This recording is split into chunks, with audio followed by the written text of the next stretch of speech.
Take me up!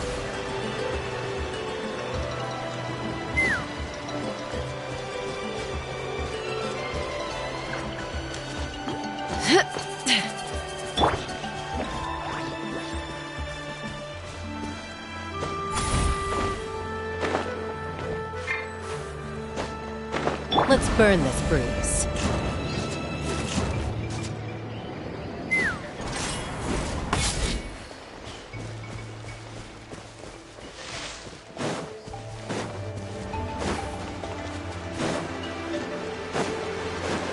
Let's fly!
Touch of frost.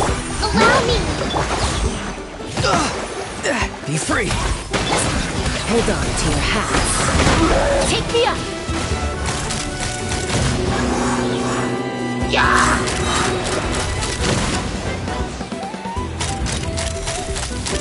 Bullseye! Fire in the hole!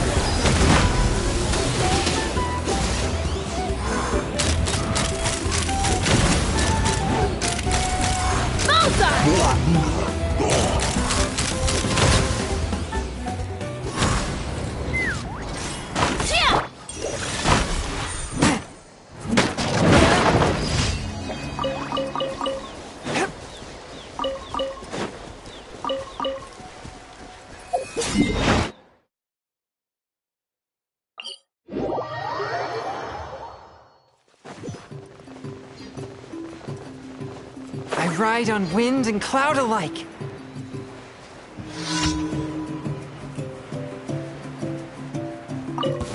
Let's hope you put up a good fight. Here comes another. Forth, my blade. Go! You're free now! Not too far now.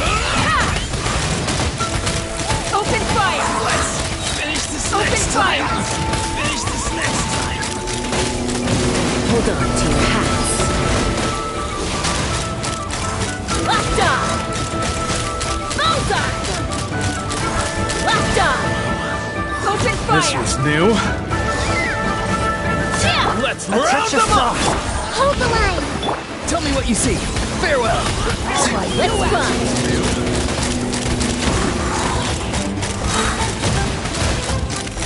Bullseye! Left eye! Bullseye! Open fire!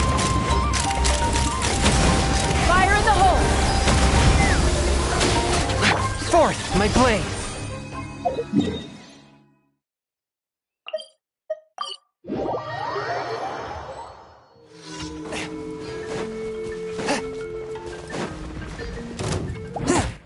Allow me! Go! You're free now! Be free! Spirit blade! Attack! Swift! Take me up! Left eye!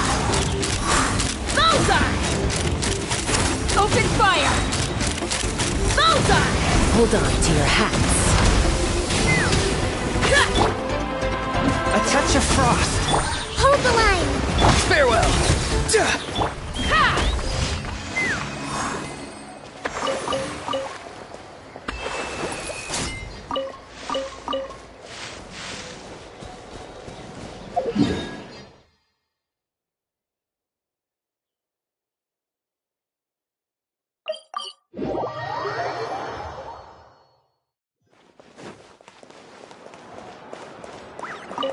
Astra Abyssosk. Welcome to the Thank you for completing Ad Astra Abyssosk.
Let's hope you put up a good fight. With my blade. Allow me! Tell me what you see. Be free. Lockdown!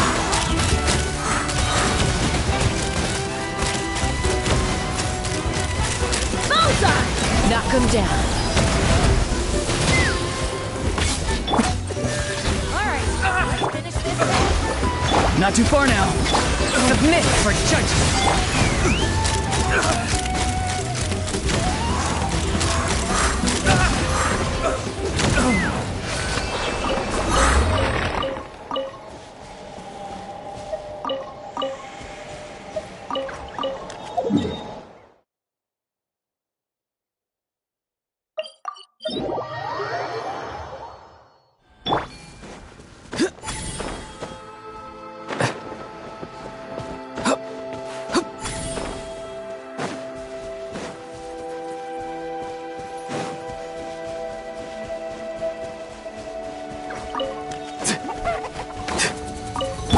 Show me your move. Hold the line! Go! You're free now! Hold on to your hats. Let's fly! Let's have some fun, shall we? Bullseye! Fire in the hole!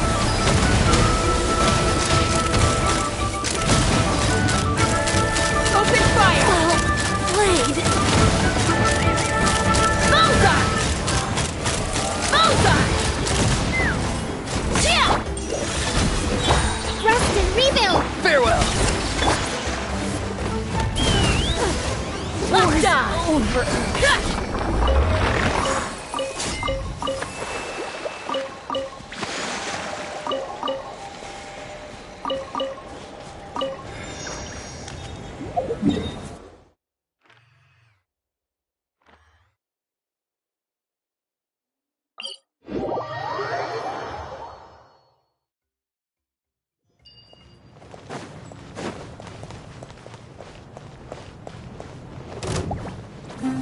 No more words. It's true.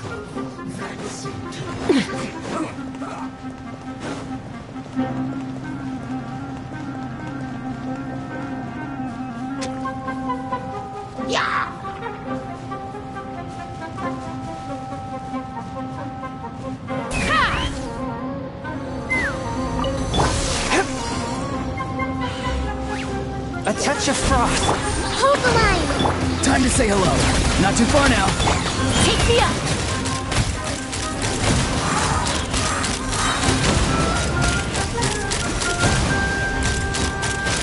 Open fire! Hold on to your hats.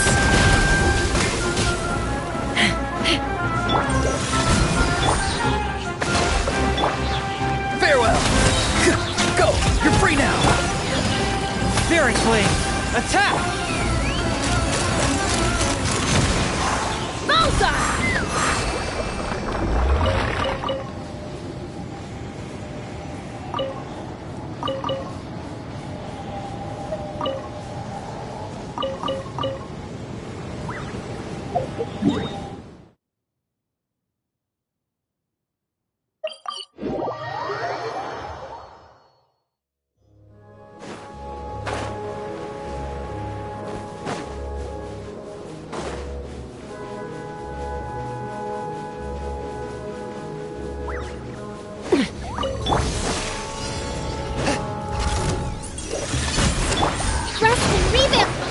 free! Tell me what you see! Open fire! Open fire! Bullseye! Fire in the hole!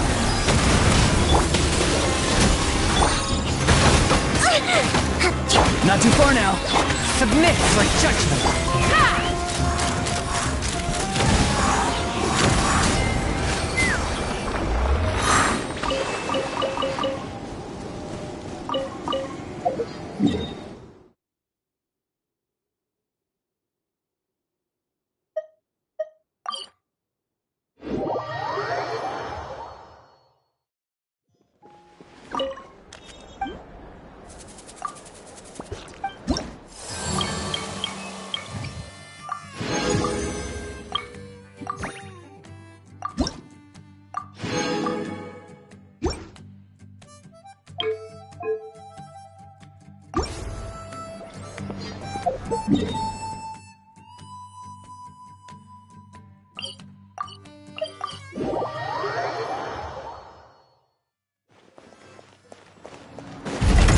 Let's fly!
Forth, my brain! Allow me! Time to say hello. Be free! Knock them down. Ha! Open fire! Open fire! Swift and merciful! Hold the line! Not too far now. Too slow. Tell me what you see. Let's fly! Bullseye! Bullseye! Hold on to your hats. One with my blade. Get me free from whence you came. Locked on! Locked on! Locked on! Locked on! Forth, my blade. Allow me! Not too far now. Take me up! Open fire!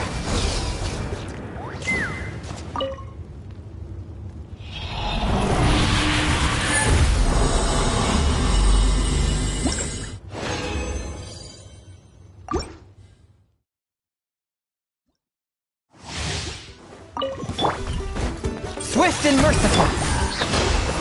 Time to say hello. Farewell. Fire in the hole! Let's fly! Bullseye! Open fire! Open fire! A touch of frost. Hold the line! Not too far now. Spirit blade. Take me up!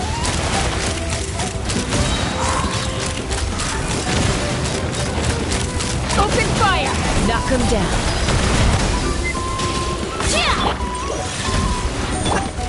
Allow me! Open fire!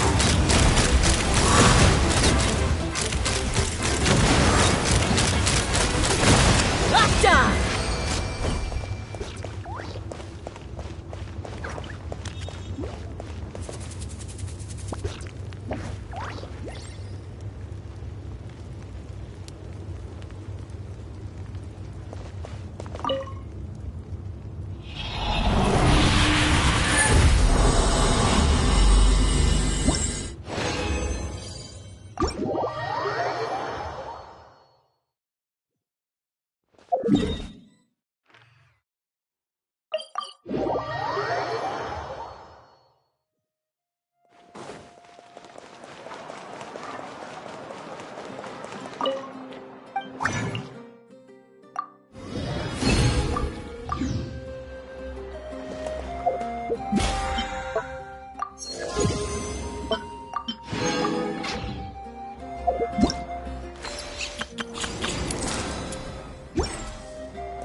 I'd have lost myself long ago if I had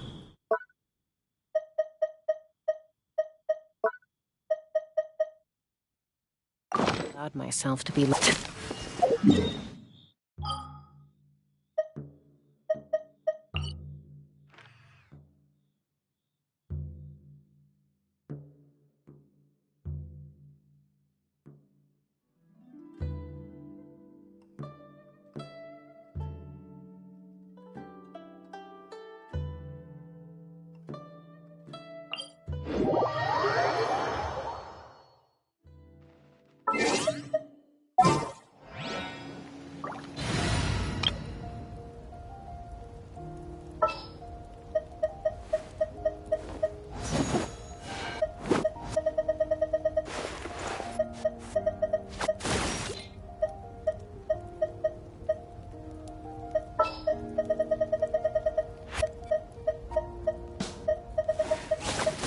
Another chance to learn from you!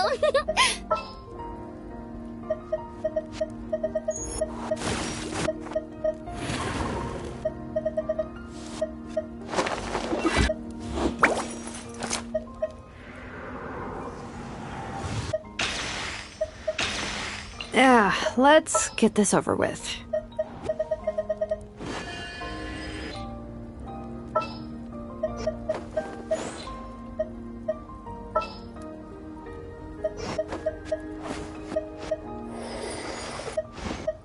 Let's go get ourselves some answers.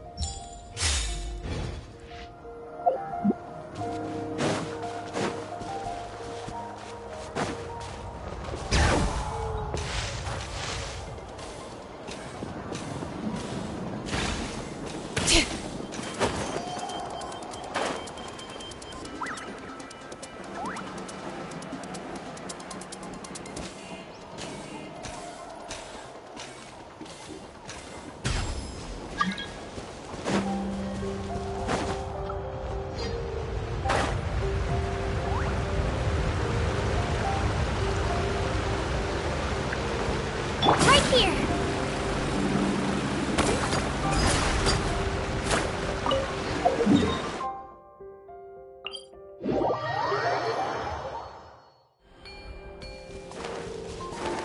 All right.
Let's have a good fight.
All right.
All right.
Gotcha.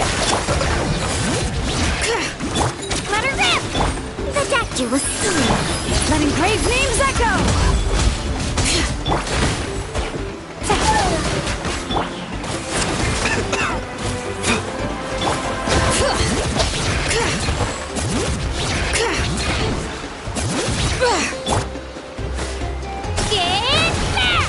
bitter pill to swallow. Quietly now. All right. Hear the echoes of the valley.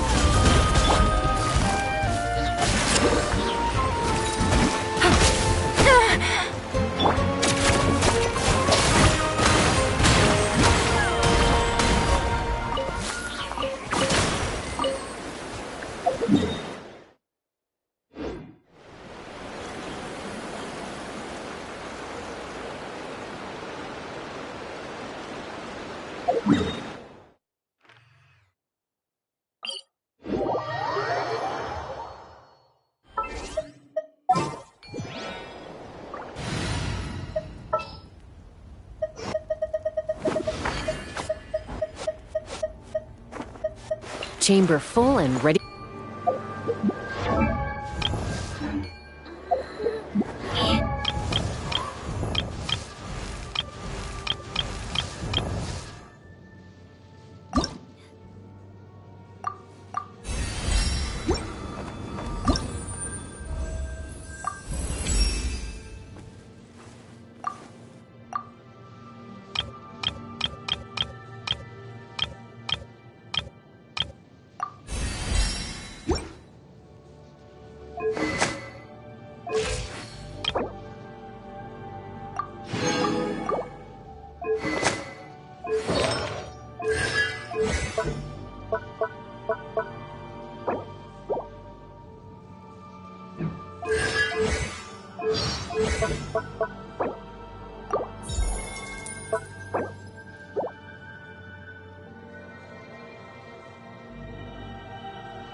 Let's fly!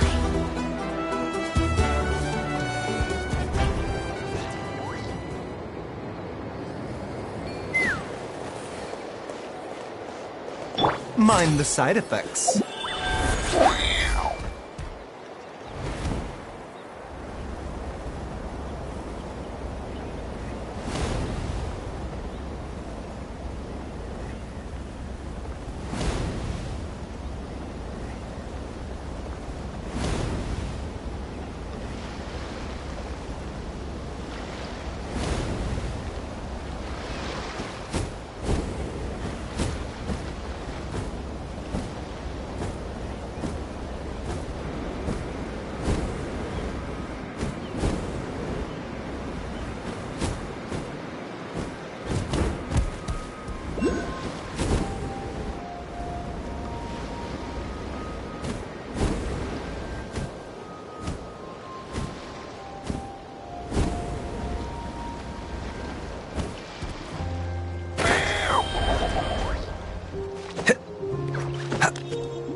All right.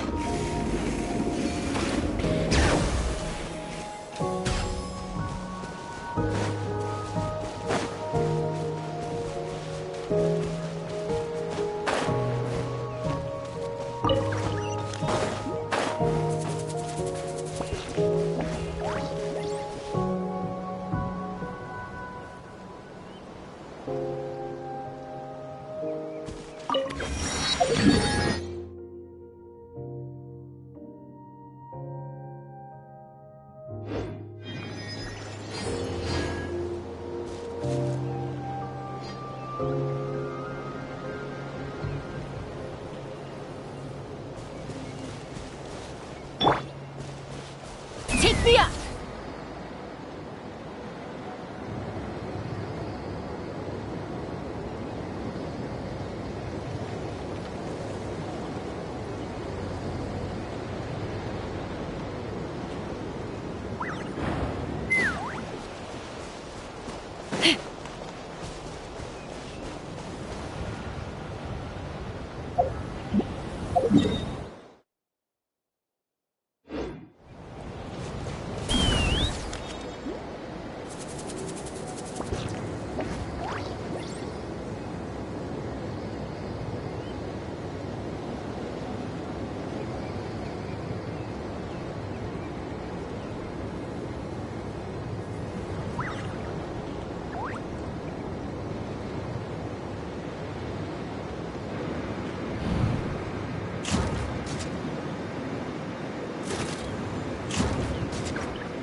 Bring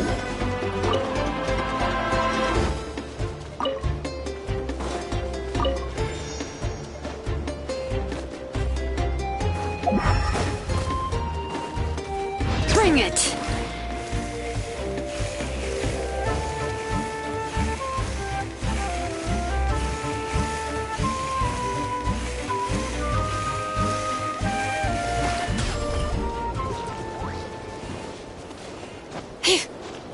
Right here.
Let's fly.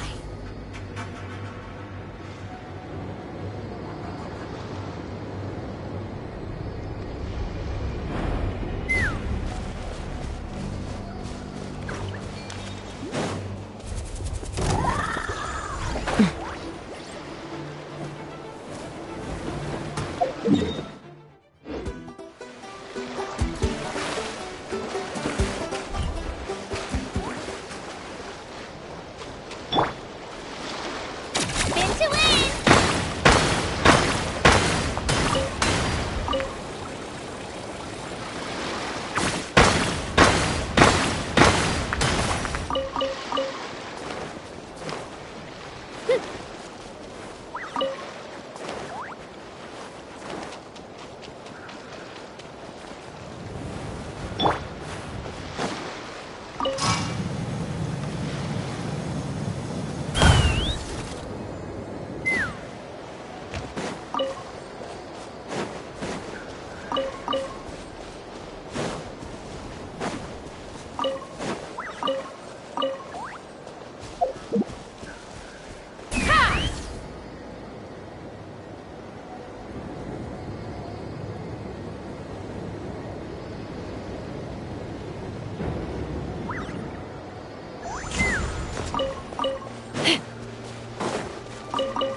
There's an urge to fight.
The Flower Feather Clan should be about ready to hold the new flying trials by now. Let's go check it out!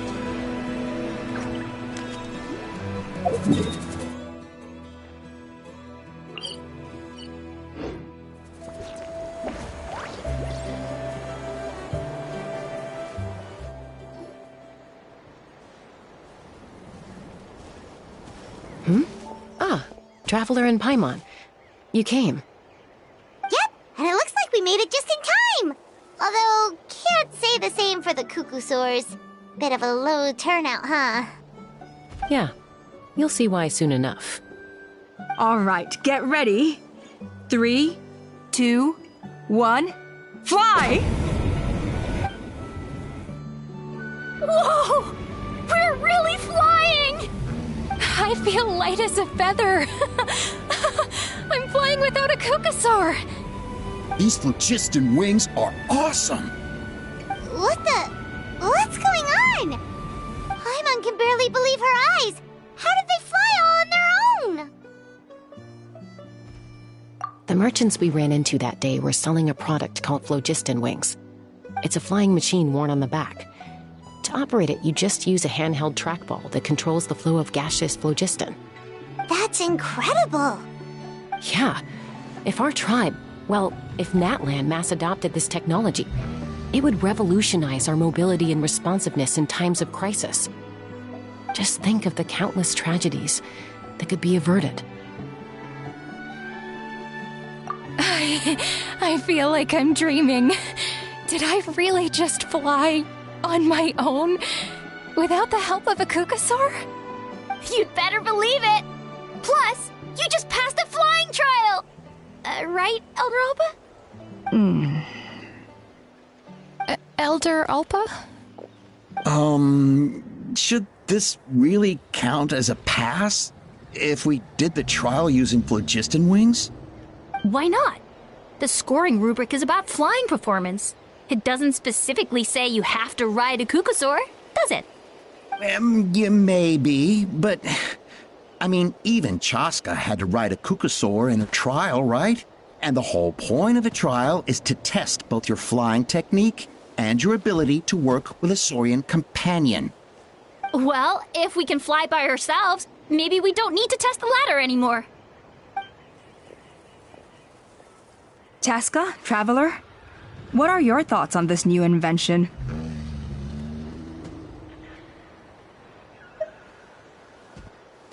Right? That's what I think, too. I agree that they have strategic value, but I don't think it makes any sense to evaluate candidates by the current testing standards if they're using phlogiston wings. Why? Shunan finally mustered the courage to go through with this, and now you're saying it doesn't count? We don't have any experience using these wings in battle, nor is it immediately obvious how to incorporate them into the existing systems in our tribe. Taking a longer-term perspective, I think we need to start by getting thoroughly acquainted with how these things work. Then we can develop a new trial format with new assessment criteria, tailored to candidates using the phlogiston wings. You all raise valid points. But Chaska, while your proposal sounds perfectly reasonable, it would probably take years to put it into practice. We lost so many people in that war. These phlogiston wings could be exactly what we need to strengthen our forces and boost morale in this trying time. And as for real-world battle experience, there will be plenty of opportunities to gain that. I have high hopes for you, Junon. Huh? Hey, stop staring into space! Say thank you! Oh, thank you. Thank you, Elder Alpa. You have nothing to thank me for. Remember, the way you got your wings back was by relying on yourself. Oh, Elder Alpa! Bad news! Cuckoosaurs are attacking the merchants again! Again? Okay, everyone, stay put while I... Huh? Chaska?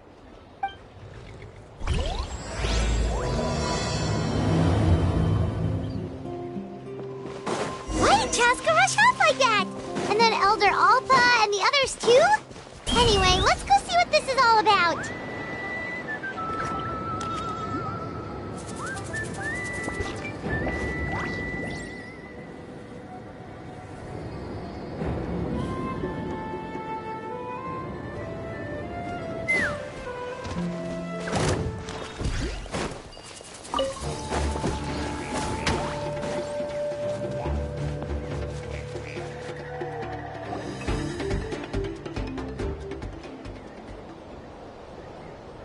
Oh, it's back! It found us again! Run! Get out of here!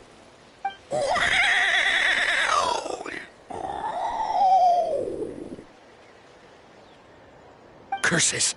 She's really riled up this time. Hey! Stop running! We'll never outrun a creature with wings! Get back here and let's fight!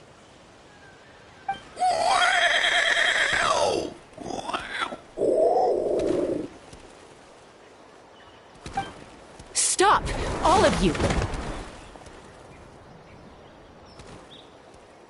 Chaska! Oh, wonderful! Quick, get rid of that thing!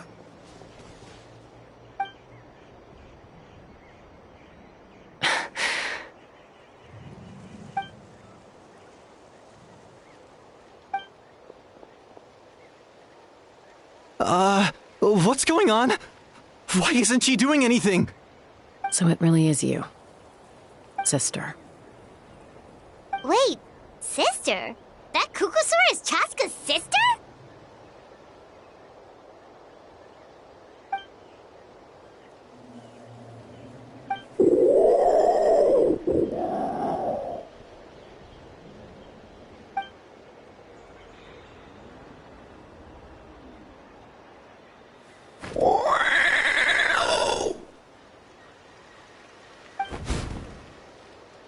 Koya, wait! Is Chaska gonna be okay? Should we go check on her? Is everyone all right? We're okay.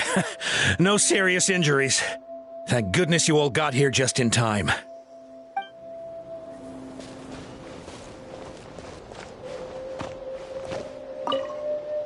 What was wrong with that Kukusaur? Why was it so aggressive? If we just let it escape back into the wild, who's to say it won't attack again?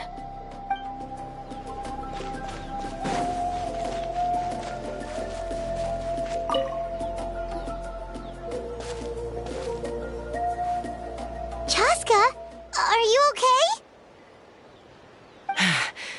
I'm fine. Sorry for making you worry. No point. She's an expert at hiding her tracks. Once she's shaken you off, you'll never catch up to her. At least, I always used to lose to her at hide-and-seek when we were kids.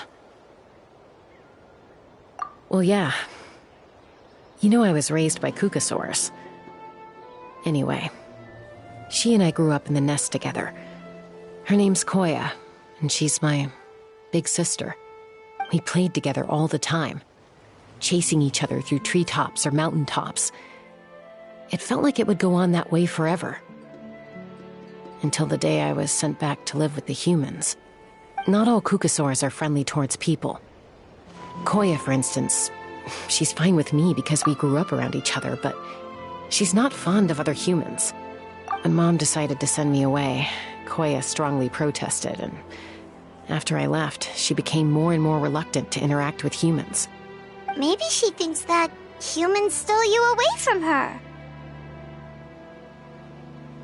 It's a possibility, but in any case, we still stayed best friends at first. I had a hard time adjusting to life in the tribe. So whenever something went wrong, I'd run off into the wild and vent to Koya. Ah, so that's what Uncle Cusco was talking about. He said you seemed to prefer hanging out with Saurians to your own kind back then. Yeah, I did. But then, gradually, everything changed. With a new mom and dad, a new tribe, and Koichi, I started getting curious about these humans and made an effort to understand their behavior. The more time I spent with them, the less I spent with Koya. And then, one day, It was Koya's turn to leave the nest. She sought me out and asked if I was willing to leave the tribe and go live in the wilderness with her. As far as I can remember, that was the first time she ever approached a human settlement on purpose. So, how did you answer her? Well, I wouldn't be standing here talking to you if I'd said yes. No, I was torn. On the one hand, I'd already made up my mind to embrace my new family and accept my human identity. But I also knew that Koya wasn't a fan of humans, and I didn't want to disappoint her. She took my hesitation as an answer. She saw it as a personal betrayal, threw a huge fit, and then flew off. We hadn't seen each other since, well, until today. Not for a lack of trying, though. I tried asking Mom where Koya's new nest was so I could talk things out with her. But Koya had already asked Mom not to tell me where she'd moved to. It must be hard for Mom, being stuck between her two daughters. So I didn't press the issue. And I didn't go looking for her.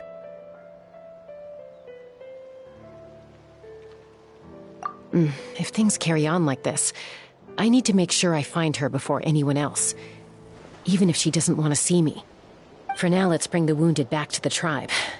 And see what Mutota and Elder Alba have in mind.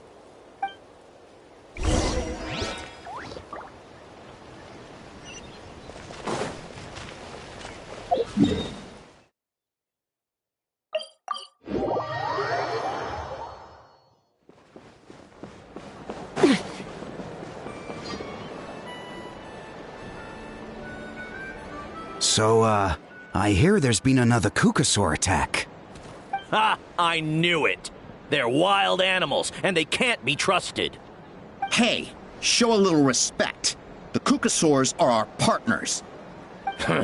Maybe in the flying squad, but they don't give a hoot about the rest of us. Well, now that we have the phlogiston wings, do we even need the Kukasaurs anymore? Are you kidding? How are we supposed to protect our tribe without them? I didn't mean it like that. Huh? Protect our tribe? Or are you just scared that your precious flying squad will lose its prestigious position? You take that back! Things are changing so quickly. Chaska, there's a conflict emerging there. Aren't you going to nip it in the bud? The whole tribe's talking about this now. Breaking up a single fight won't solve anything. The real source of conflict here is the phlogiston wings. And what happened with Koya. On any other day, people would just brush this attack aside. After all, clashes between wild Kukasaurs and humans are no more common than those between people. But now that the phlogiston wings have entered the equation, it's sparked a debate over whether our tribe needs the Kukasaurs at all. I worry that we risk repeating the mistakes of the Cinder City. Back then, Lord Ochkan's hatred of the Saurians nearly destroyed the peace forged by the Pyro Archon. Chaska, to prevent things from deteriorating further, I'd like to task you with restoring peace to the tribe. I will. Traveler, you've already done so much for Natlan, and the Flower Feather clan has no right to ask more of you. But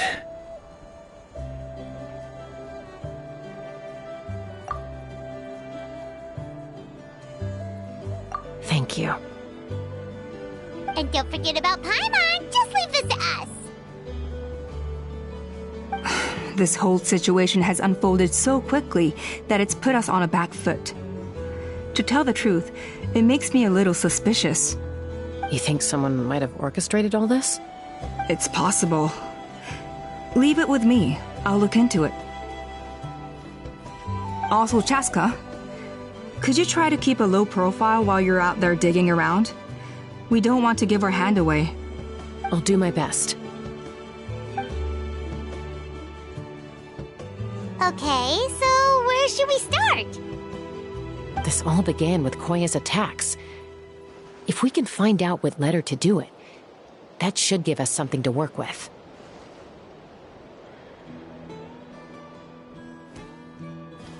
Unlikely. Given how she reacted when I showed up, I don't think she's forgiven me. If you want to resolve a conflict through dialogue, sometimes you need a third-party facilitator. Let's go see my mom.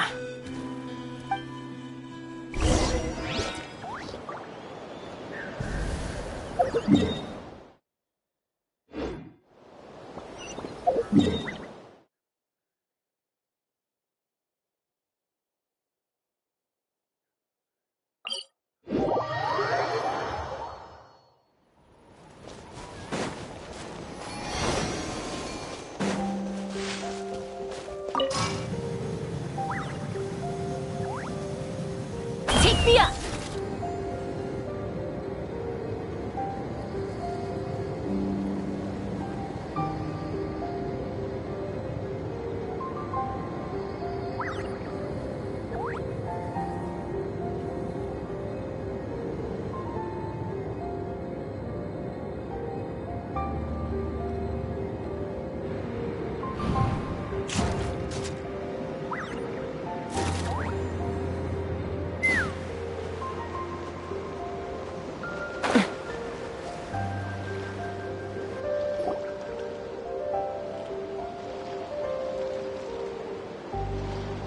Wow, so this is where you used to live as a child? Mm-hmm. When I was little, we used to do this thing where I'd jump from the top of this tree, and Koya would fly over from the platform and catch me in midair. Or sometimes we'd both fly from the treetop together, and then after some aerial maneuvering, she'd throw me up onto that platform. After we got a bit older, we went to the nearby shores looking for even greater heights. Stop! You're gonna give Paimon a heart attack! Oh, really? I just thought it made a fun story. Then I'll share more with you when there's time. Anyway, back to the matter at hand.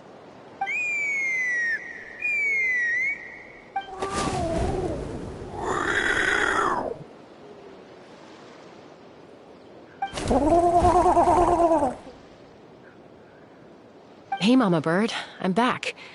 My last visit was only a week ago, wasn't it? See? I visit you more than I visit Papa Cusco. I brought a couple of friends with me. These are the Traveler and Paimon. Traveler, Paimon, this is my mom. Her name is Chimpu.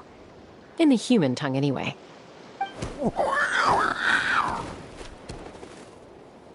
Hi!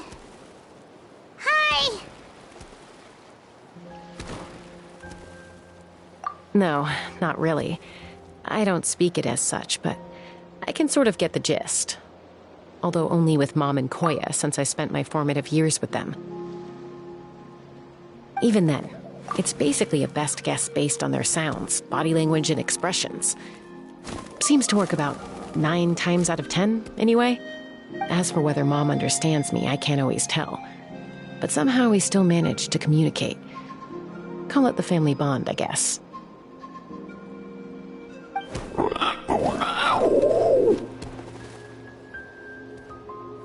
Don't worry. I'm doing well, but I think Koya might be in some trouble.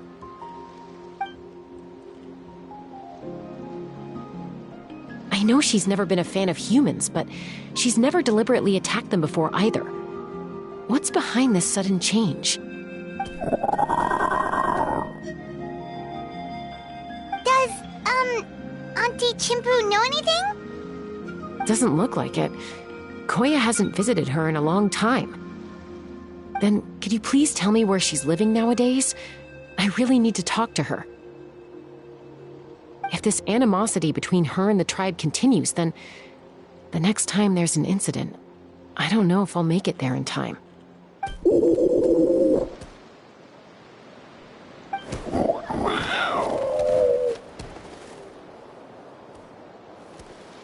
She said she'll take us there. Thank you, Mom.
go.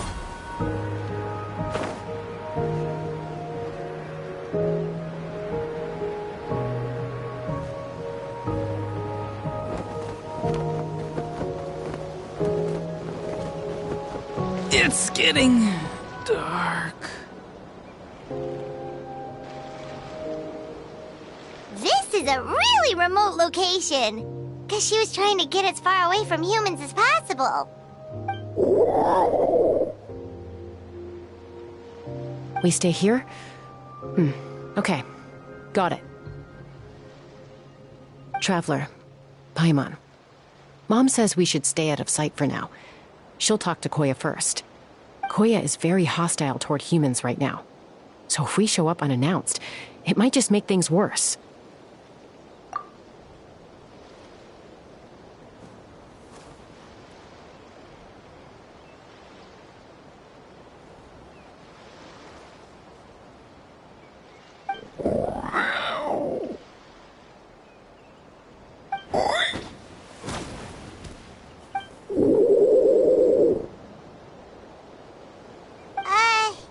Any idea what they're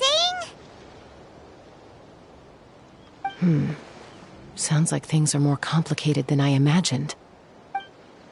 There's evidence in this area suggesting that Koya might have been the victim of a human attack.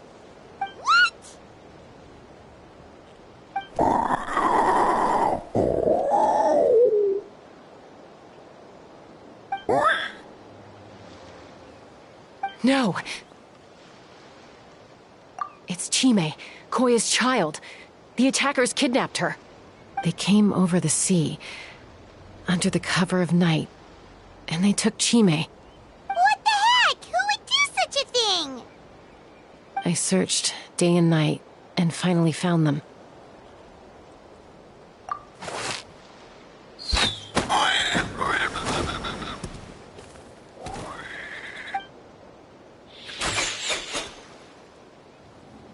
Oh, yeah! Tafal's contraption is working like a charm! Got her in one! Hey, there's another one! Wait, is that the one that got away last time? Who cares? Just get them all! T'Pol pays us per catch!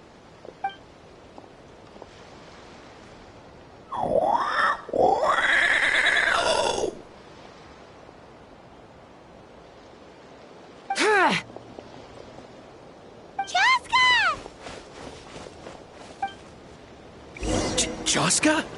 How do you get here? Quick, stop her!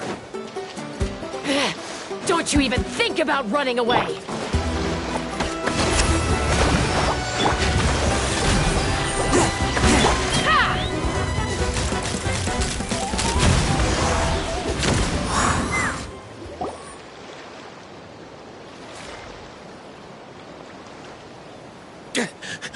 Don't come any closer, or I'll... Go, Phlogiston Wings! Take me out of here! Uh-oh, looks like it malfunctioned! This is bad. Mom and Koya are already injured. And if that thing explodes right next to them... Help! Elemental energy suppresses it! Please, someone! Get back!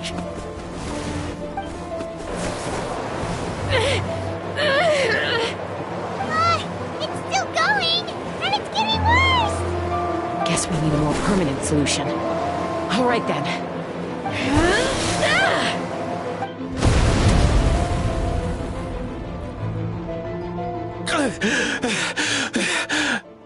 That was too close.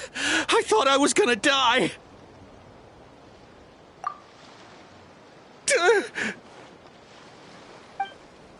Answer us honestly. Were you the ones who attacked Koya before?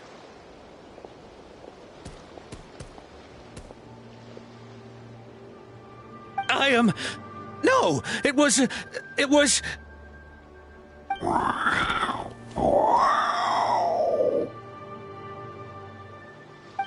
Well, she says it was you. Just tell me, who sent you here? It was T'Pol. He told us to catch all the wild Kukasaurs we can find. And He also said that this Kukasaur has become a thorn in his side, so it needs dealing with urgently. T'Pol? Huh. Sounds familiar. But where from? Well, he tends to send his orders in writing. He pretty much never communicates with us in person. When he does, he wears a mask to hide his face. And whenever we trade Kukasaurs for phlogiston wings, we deal with his henchmen. So you didn't even make those wings? All we did was slap some labels on them and transport them over here, to make them look like they're imported. To make it harder to trace their origins. I don't know, honest! Well, that's mighty convenient, huh? What about if I held a gun to your head? Would that change your answer? No need. I'm sorry. I'll tell you everything I know. T'Pol doesn't tell us much, but he always stresses that he wants them alive. So that gives us some clues. This is just a best guess, of course, but we suspect that the gaseous phlogiston stored in the track balls is drawn directly from the Kukasaurs. What?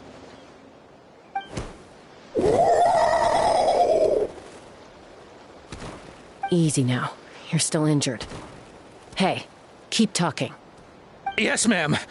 So, the gaseous phlogiston has to be highly refined in order to power the phlogiston wings. The slightest imperfection can have disastrous consequences, as you just witnessed. But the Kukasaurs have a natural ability to process gaseous phlogiston.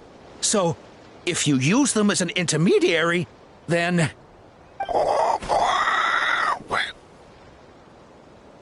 That's enough. So the Kukasaurs you took, where are they now? T'Pol should have them. But no one knows where he's based, apart from him and his henchmen. We've tried looking for it ourselves, even followed them a few times. But we always end up losing track of them. Random thought. Maybe they're hiding up in the sky? T'Pol. T'Pol. I'm sure I've heard that name. Maybe it was... Chaska! Traveler!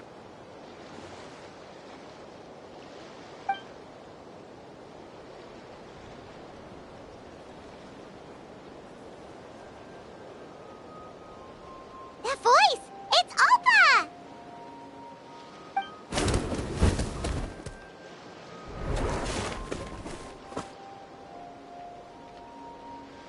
Elder Alpa? What brings you all the way out here? Well, I was patrolling nearby when I heard the sound of an explosion. What's going on?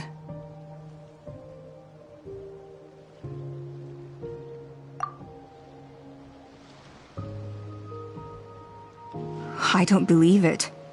Elder Alpa, does the name T'Pol ring a bell to you? I feel like I've seen it written down before. Maybe in a list of candidates for the flying trials? Huh? So he's a member of your tribe then? No. If he was a member of the Flower Feather clan, I'd definitely know him.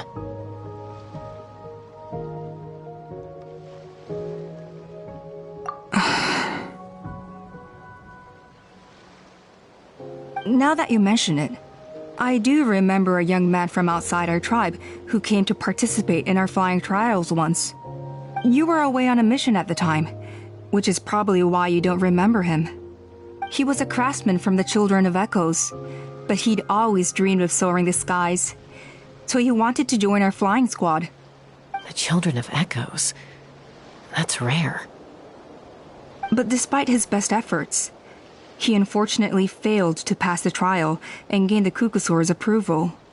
In the end, he went wingless and returned dejected to the Children of Echoes. Wingless, huh? Maybe he invented the phlogiston wings to get revenge on the Kukasaurs. Perhaps. Or maybe it's simply his way of dealing with his regrets over his past flying endeavors. Either way, it doesn't excuse his abuse of the Kukasaurs. I'm gonna take these guys back and expose the truth to the tribe. It's time for this conflict to end. Easy, Chaska. Remember what I said about keeping a low profile? The ringleader still hasn't shown himself, and this man's allegation about powering the phlogiston wings with cucosaurs is only speculation. Bringing these men to the tribe now won't win over any current supporters of the phlogiston wings. In fact, it may even escalate the conflict further. After all, many are mistrustful of the cucosaurs after recent events. Is that why T'Pol waited until now to try to capture my sister? I don't know. I mean, he did tell us to spread negative rumors about the cucosaurs and slip some mora to anyone opposed to them, but... But Koya only attacked humans because they stole her child! Nevertheless, we will be hard-pressed to change people's minds while emotions are running high. Unless we have irrefutable evidence.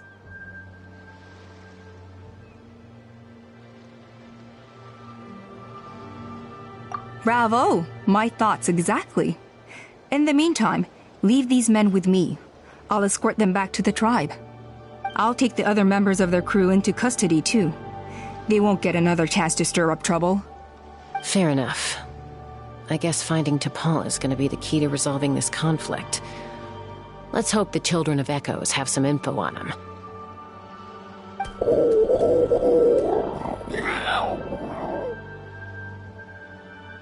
Sorry, whatever it is, it'll have to wait till this is all blown over.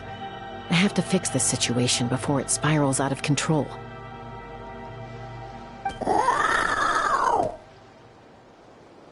Mom, sis, rest up and get well soon. I gotta fly.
That T'Pol's from the Children of Echoes. But how do we track him down? Just ask around until we find him?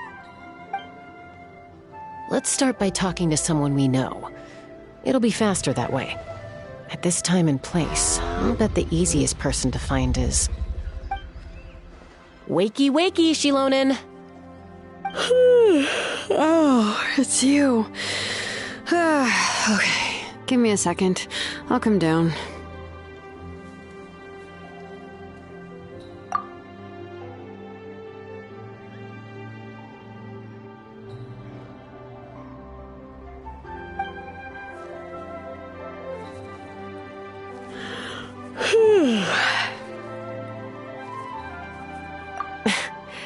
I climb trees to fly further and see farther. I don't usually stop for a nap. Well, we're not all like you. Always full of energy, even after flying around all day. Yeah. So, you've come all this way and interrupted my precious nap time. Might I inquire as to, why? I'm sorry, Shilonen, but it couldn't wait. Does the name T'Pol mean anything to you? He's a craftsman, apparently. Huh. T'Pol. Yeah, that rings a bell. I think that's Puma's child. Nope, I'm afraid you're a few years too late. Why are you looking for him?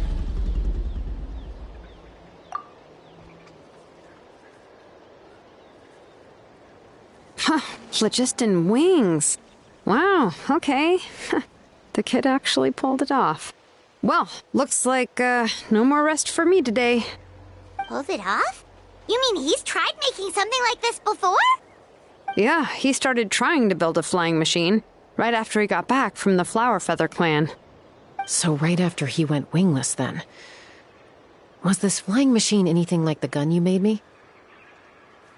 You mean your gun that's harder to tame than the proudest Kukasaur?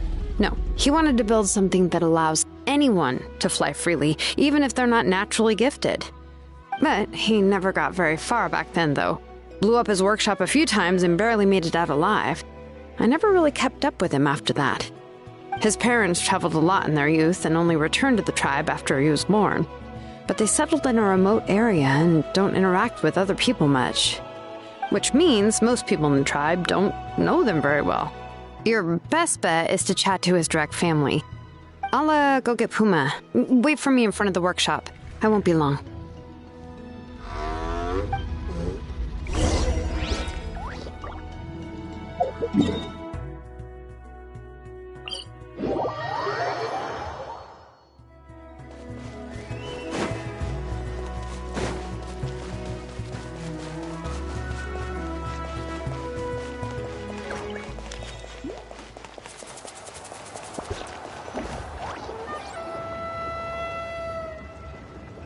I'm back. Allow me to introduce T'Pol's mother, Puma. Hello, we're... Oh, save the pleasantries. I don't want to spend any longer talking about that boy than I have to. Huh? I disowned him long ago. He is no child of mine. All he cared about was his pipe dream of reaching the sky. Oh, we tried to talk sense into him, but he was obsessed. And then when he left us, he spouted some nonsense about building a workshop in the sky to avoid the constant criticism of us ground dwellers. He left his notebook behind. Whatever questions you have, you can look for them in there. I am done talking about him. He's no son of mine. He never called me Mom anyhow.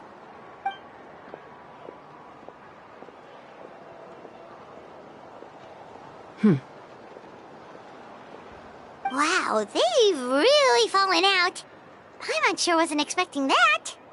Her husband, T'Pol's father, he passed away recently, and T'Pol didn't even bother to show his face at the funeral. If you ask me, that was probably the final straw for Puma. I'll go keep her company. If there's anything else you need, just come and find me. Thank you. Okay, so this notebook is the only lead we got now, right? What's in there?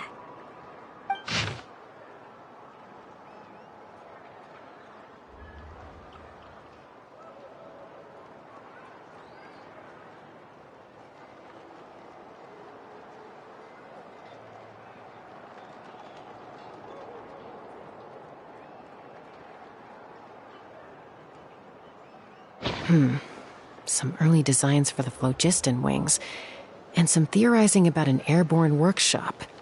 Ochkanatlan, the Cinder City. Looks like that's where he got his technological inspiration from. So, was he serious about the workshop in the sky? But that's such a big project for one person. Do we think he actually pulled it off? Oh, yes. The one from the trial arena that was super high up! That balloon has been there for a while, and everyone's been wondering how it got up there, but what if that's the wrong question? What if it started off even higher up, above the clouds and out of view, and it only descended to its current height due to some kind of malfunction? Part of T'Pol's workshop? Seems likely. If T'Pol's base had been hiding above the clouds this whole time, that would definitely explain why Isidore couldn't find it. I totally called it! But how do we get up there? Chaska, can you even fly that high? By myself? Possibly. But with a passenger, no chance. I doubt even phlogiston wings could take you up that high. At least, not without that relic DePaul mentioned in his notebook. Yeah, and he's probably holding on to it. We'll have to find another way. Nope. That's way beyond Paimon's altitude. Also, would you really expect Paimon to go up there and take on DePaul all by herself? Let's not worry. Just because we can't think of a solution doesn't mean no one else can. I'm not the only flying expert in my tribe, you know. Oh, good point. We should go ask Elder Alpa. And Mutoda. He was quite the flying ace back in the day, too. Let's head back and see what they suggest.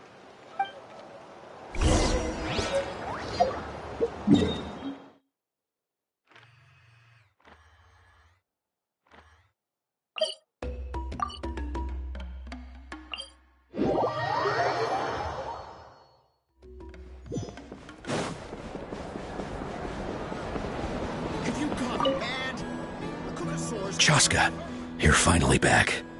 Things are getting really tense in the tribe. Have you made any headway with your investigation? Some people even think we arrested the merchants just to support the flying squad and crack down on the phlogiston wings. We found some promising leads, but there's a major obstacle standing between us and the irrefutable evidence we need. A relic from the Cinder City? So Och Khan's still managing to sow discord, even after all these years. An airborne workshop and a hot air balloon above the trial arena. And that's where you're trying to get to now? Neither phlogiston wings nor a Kukusaur can take you that high up. Do you really think that's where T'Pol is hiding? You know what? There might just be a way. Really? Do you still remember those spouts in the arena? When they were all blocked, the gaseous phlogiston was trapped and unable to flow. But now, it's flowing freely. If we were to block them up again... You mean all of them except the one at the very top of the arena? To build up the pressure there? Precisely. With all the gaseous phlogiston flowing through one spout, it would create a high-pressure wind current.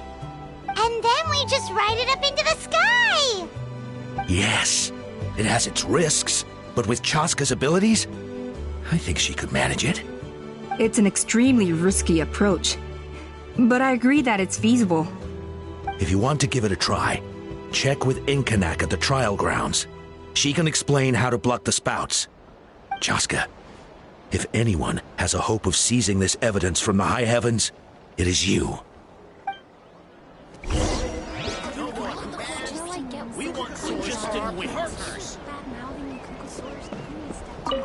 No more Kukusaurs.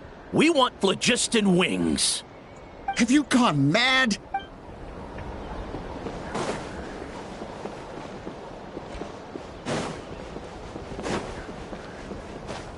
If you're so tough, why don't you take off my mask? Although I get where they're coming from, isn't bad-mouthing the Kukusaurs going a step too far? But without the phlogiston wings, I'll never make it.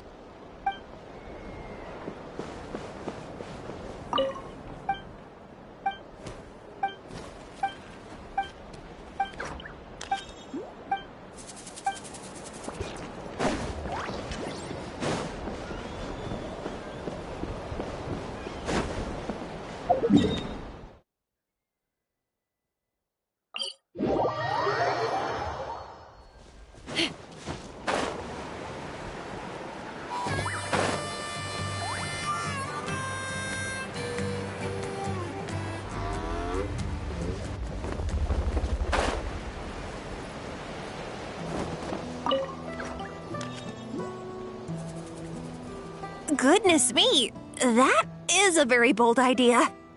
Maybe so, but we have to act fast. What's the quickest way for us to block off the spouts? From a technical perspective, I'd have to advise taking some measurements and carefully planning this out first. But then we'll have to take the rough and ready approach. See the solid phlogiston over there? Our prior inspections revealed that some kind of stable structure has formed inside, making it highly damage resistant. It's not without its weak points, but unless they're all struck at the same time, The structural integrity won't be threatened. So, what happens if we do strike them all at once? It'll collapse. Okay, I see where you're going with this. Yeah, you got it. As long as you hit all the weak spots at once from the right angle, the solid phlogiston will fall right on top of the spout and block it up. You're right about rough and ready. Sounds like my kind of plan.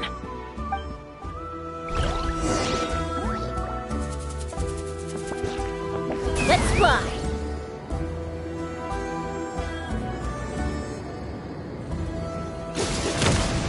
Look! There's a chunk of solid phlogiston right over that spout!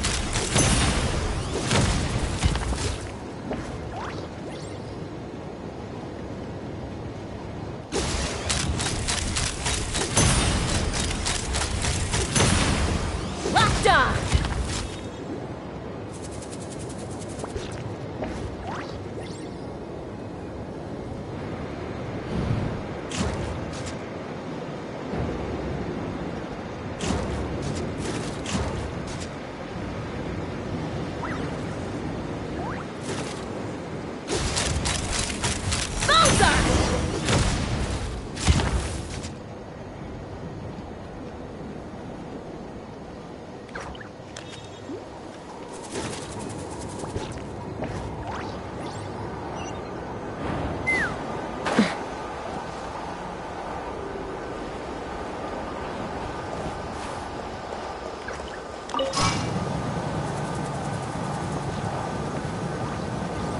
Me up!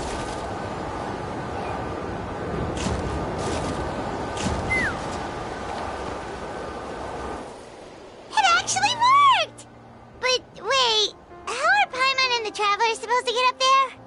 Koya can give you a lift. She's actually been following us this whole time.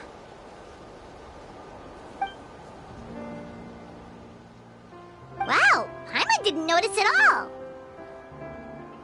Well, probably because she didn't want to get too close to humans. Or maybe just me. But right now, we need her power.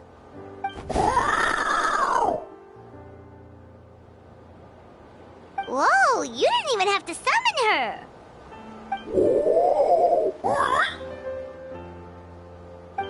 Yes, up there. That's probably where Chime is. All right, let's go have a little talk with this T'Pol.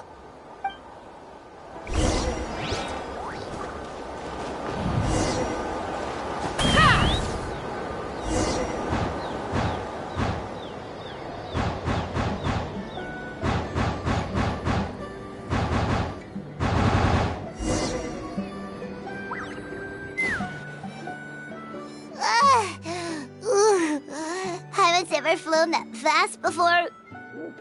She feels so ready to throw up. Aha. Just as I thought. It might look like a regular hot air balloon from the outside, but up close, it's clearly been heavily remodeled. And sure enough, it only descended below the cloud line because the custom-built machinery malfunctioned. I should be able to figure it out with T'Pol's notebook. Thankfully, I know a little DIY from fixing up my guns when they're having issues. That should just about do it. Now all it needs is a nice hard kick. Maybe that works on your guns, but, huh? We're really moving!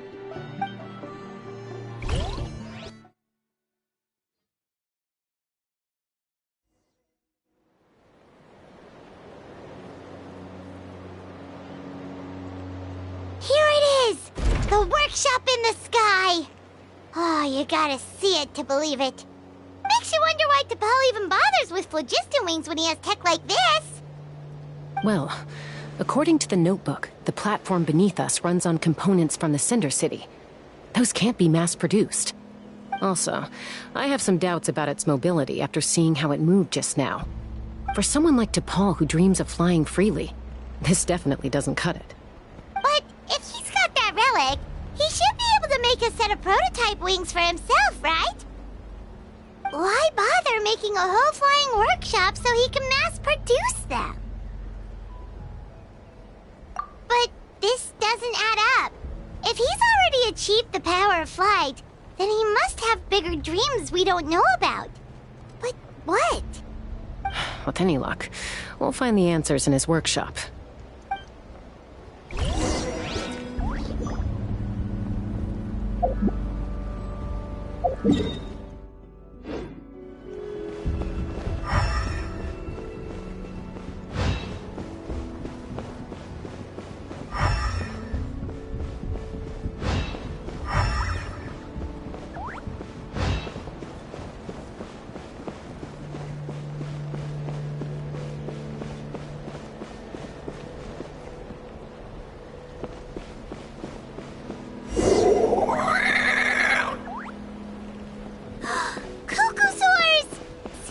Merchants were right. Paul's using them for his own ends. I'll bet that mechanism on top of the cage opens the door. Let me give it a try.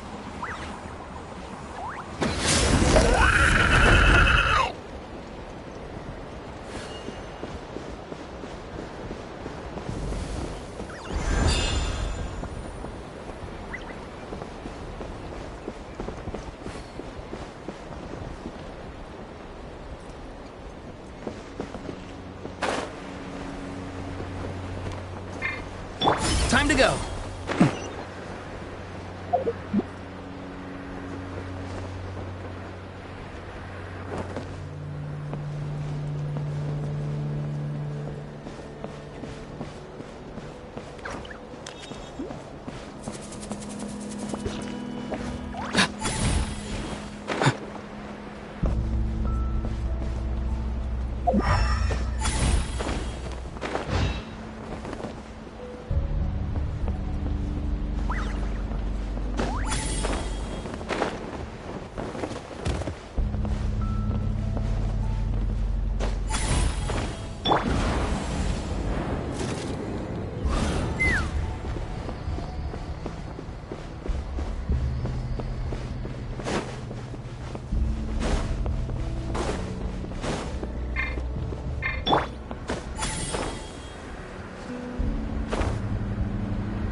Let's burn this breeze.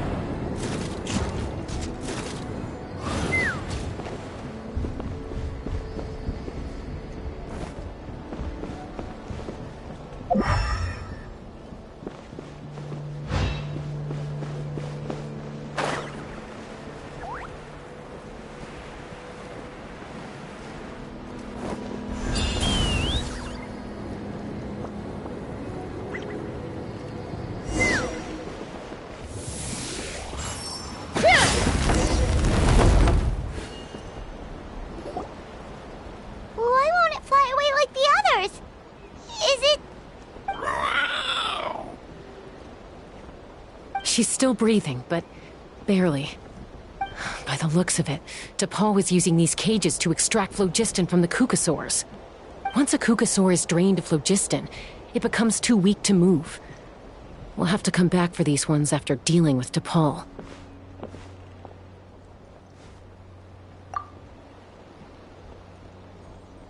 Let me see. Looks like a record of his phlogiston research. Log number 330. With the support of... I was finally able to launch the airborne workshop. Even though it relies on the relic for 80% of its power supply, I've at least taken the first step. Log number 348. Research on the relic is progressing well. I should be able to replicate the technology and scale up production very soon. Has proposed a name for this groundbreaking invention, the phlogiston wings. I think I'm getting close. Soon I will achieve my dreams. Log number 377. Encountered some issues with the new smaller model phlogiston wings. The gaseous phlogiston showed some volatility during the refinement process. Thinks we should proceed at a more cautious pace with the refinement experiments. But after so many past failures, I have to prove that I will succeed this time. Log number 114. Ran an experiment using kukasaurs to refine gaseous phlogiston. It was a success. Log number 117. I've started recruiting merchants and hunters to capture wild kukasaurs. Log number 121. Major breakthrough in the efficiency of phlogiston yield. Huh? So many parts have been crossed out! Yeah, probably the contact he alluded to in his other notebook. Guess he has a benefactor. Did anyone else notice how the numbering system in this notebook suddenly changed halfway through? We haven't got time for textual analysis, I'm afraid. Grab the notebook and let's press on.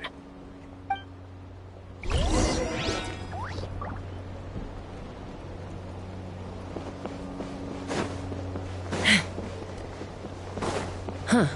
Never seen one of these before. Looks like this was built with the Cinder City components, too.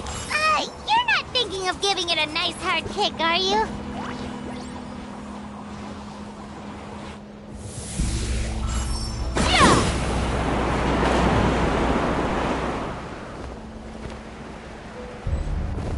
Let's fly!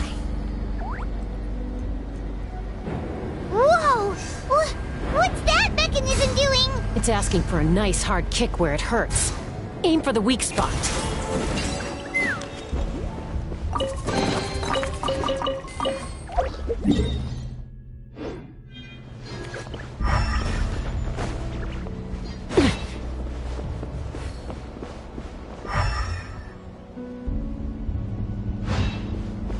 What are they doing here? It's T'Pol's henchman. He must have fought them here using the relic in his prototype wings. Watch out!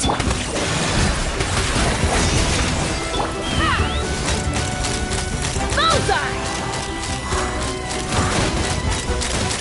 Open fire! Open fire!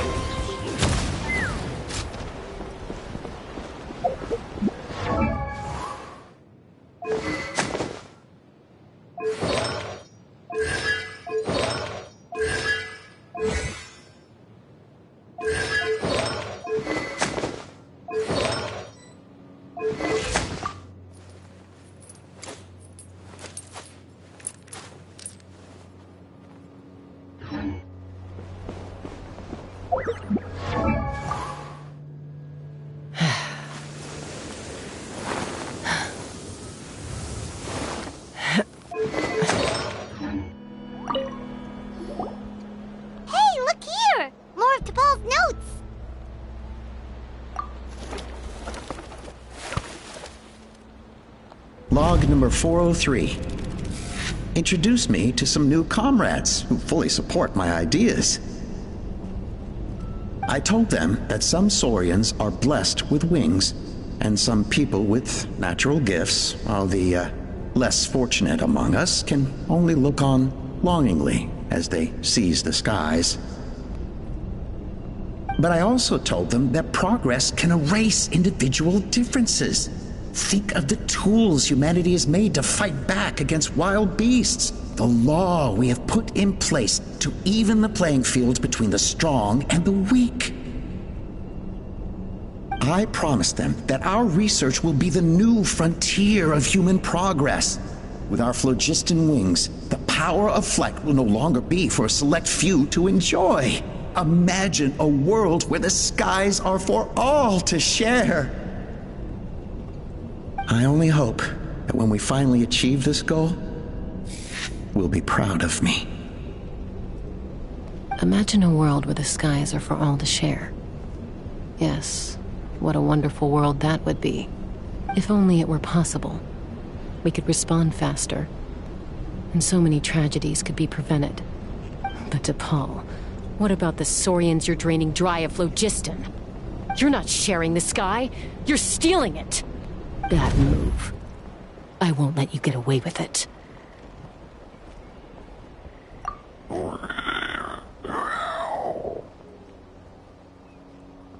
I'm fine. Let's keep moving. I don't think we'll find anything else here.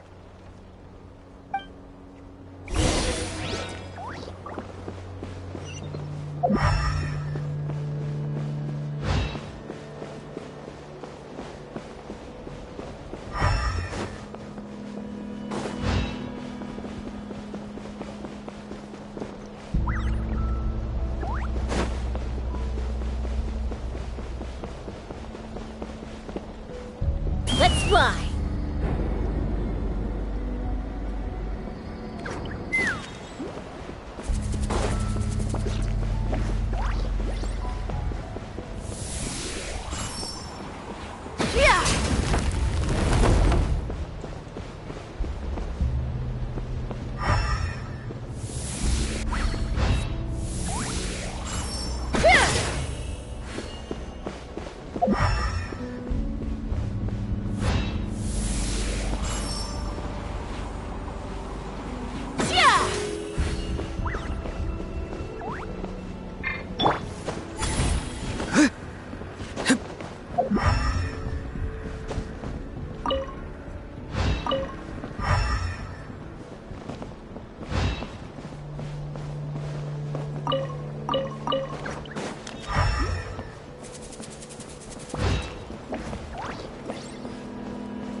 See you in the night kingdom.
I can't believe he captured so many Kukasaurs.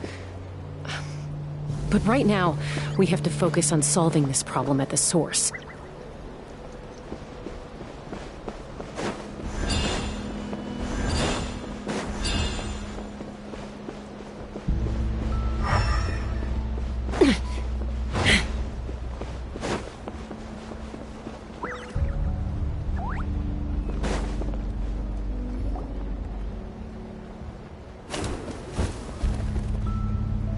Looks like we've reached the center of the workshop.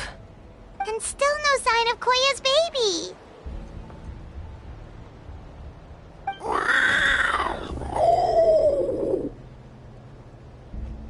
Let's search this area for now. If we still can't find Chime, we'll double back.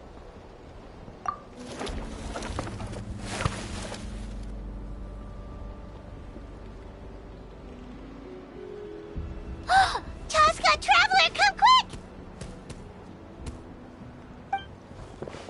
What is it? Did you find Chime? Not yet, but look! It's another one of T'Pol's notebooks! Alright.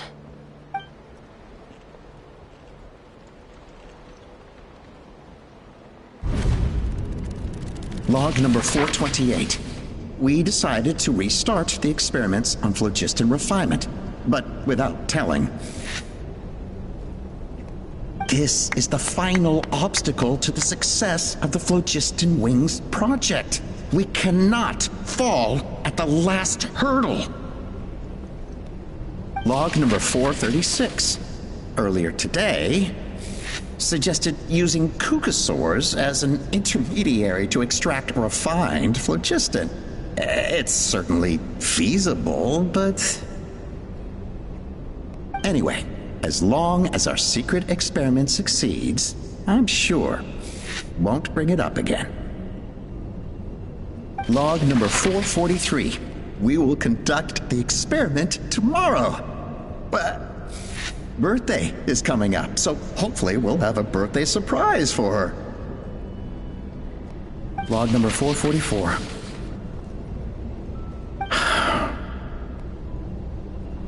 Huh? Why is this log empty? I guess whoever wrote down the log number was prevented from recording the results.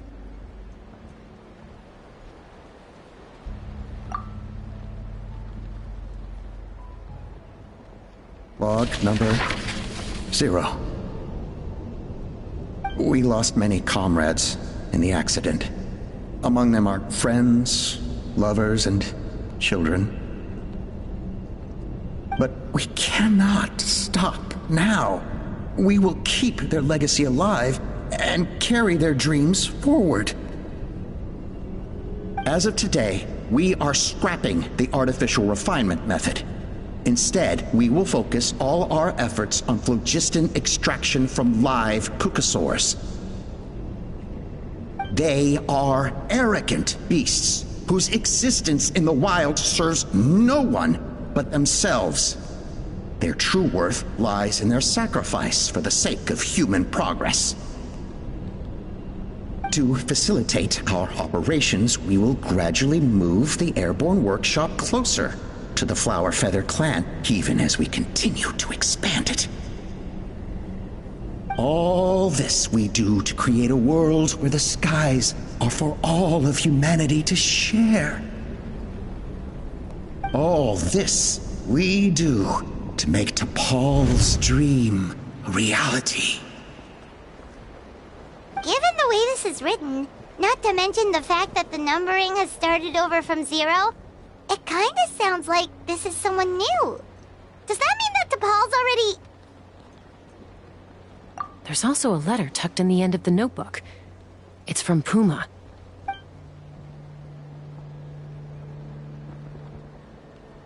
T'Pol, I don't know where you are right now, so I don't know how to reach you. My best bet is to send this letter to the Flower Feather clan. Your father is gravely ill. Oh, I know we've had our differences in the past, but he is still your father. Won't you come and visit him? Please. I know you never liked him and cared even less for me. All you ever yearned for is the sky. And your birth mother. But we'll still be waiting here for you if you do come back. This may be the last chance you'll get to see your father. So Puma's not T'Pol's real mom? Huh. Well, she did say he never called her mom, but I'm gonna assume she was just venting. We know that T'Pol's father passed away quite recently, and this letter looks recent. By contrast, the writing in this notebook is old and faded. It looks like the real reason T'Pol didn't attend his father's funeral is because he'd long since passed away himself.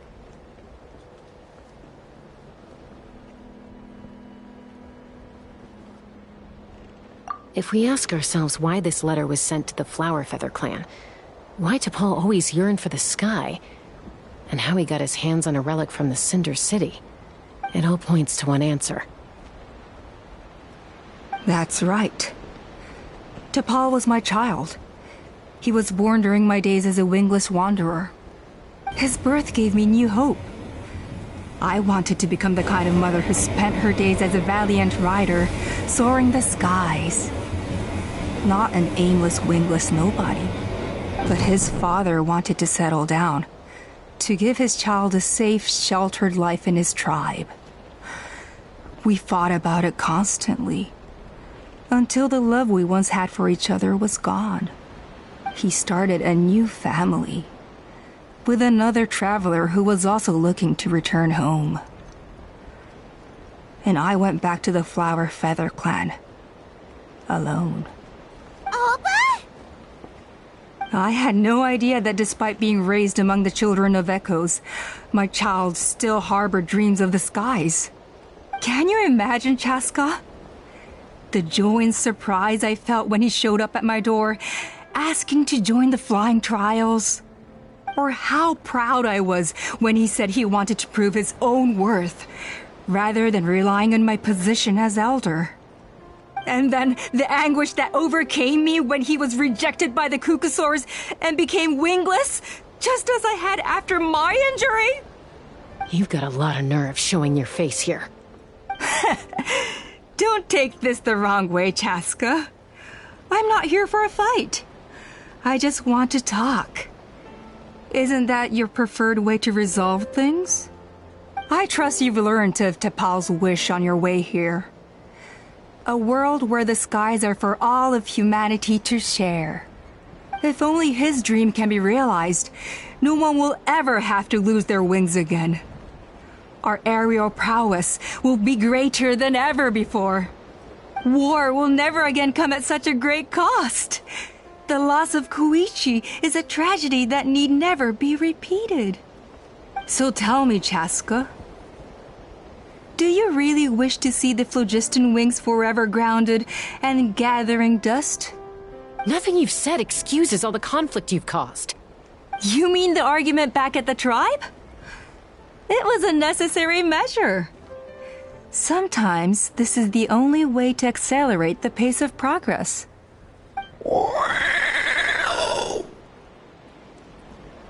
Is a mother harming her children when she coaxes them into swallowing a bitter pill?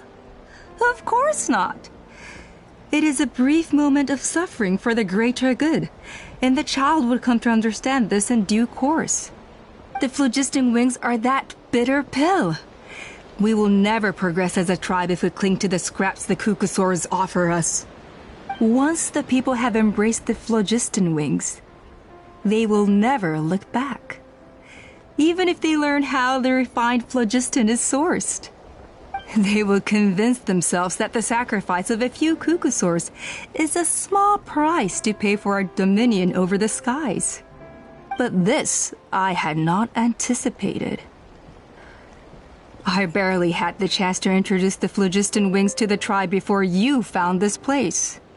Your plan was hardly foolproof. Yet, it can still be salvaged. Chaska, traveler, you are the hope of humanity. I'm sure you have your doubts about my methods, but know that my love for humanity and for Natlan is genuine. You know me, Chaska. And you know that I've always treated everyone in the Flower Feather clan as my own children, as fellow humans. Surely you can understand my perspective. Hey, quit the quips! This is serious! Ulpa, Natlan doesn't belong to humans alone. And truthfully, neither do I.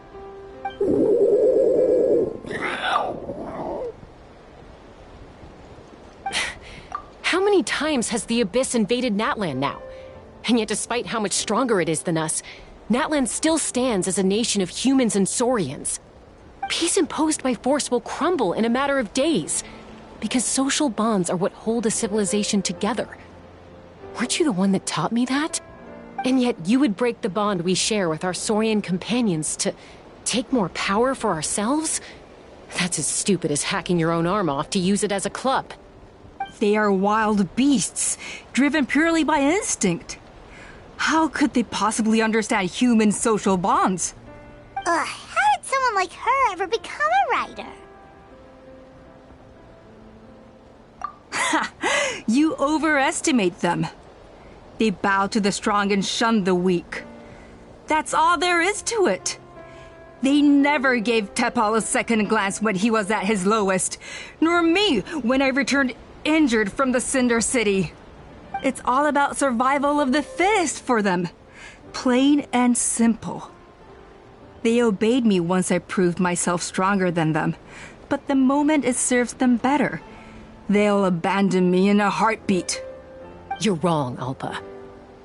They only reject the wingless because they don't want to fly anyone to their death. Chaska, I will promise you this. Only the unruliest wild cucosaurs will be used for phlogiston extraction. The ones who have nothing else to offer to humanity. Well, that's too bad. Because I know a few unruly wild cucosaurs who don't think that idea is gonna fly. Namely my mom, my sister, and me. And the others? To us, they're friends, family, even children. So if you want to put any of them in one of your cages, you're gonna have to go through us. Is that right? I knew you might be difficult to convince. Maybe this will change your mind.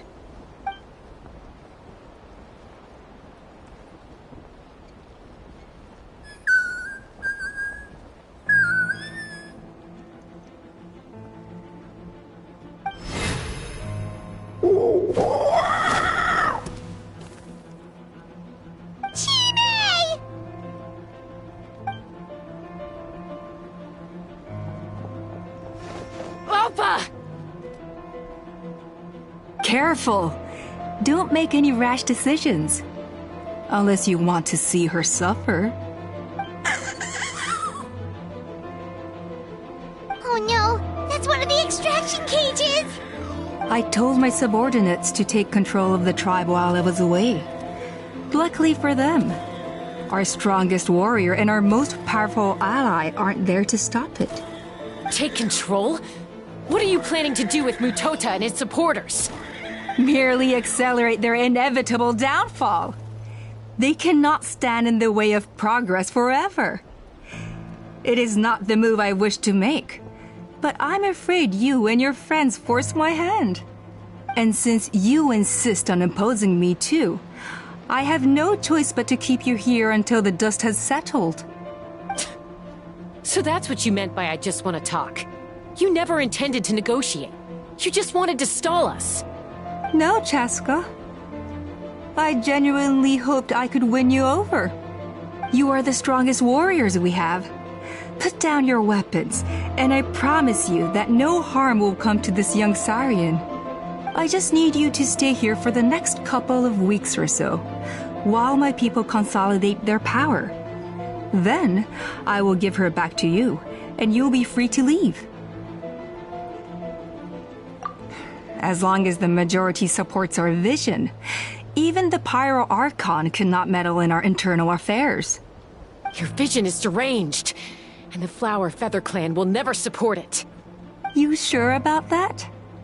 Then wait here and see. Time will tell. What do we do? Even if the whole tribe fights back, Mutota's in grave danger! Stop delaying the inevitable! Drop your weapons and get into the cages, now! She's still holding Chime hostage. Is there really no other way?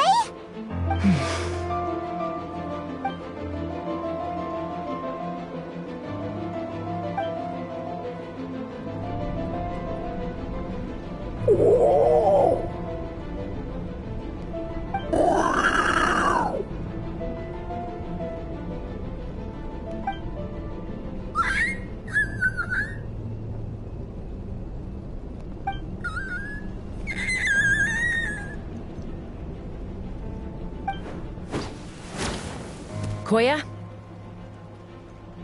Huh? What are you yapping about? Stand down. Drop your weapons, now! This instant!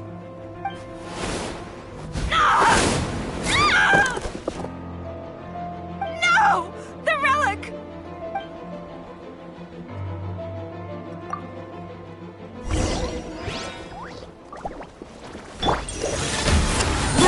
Hold the line! Farewell! Turret, bring refuge!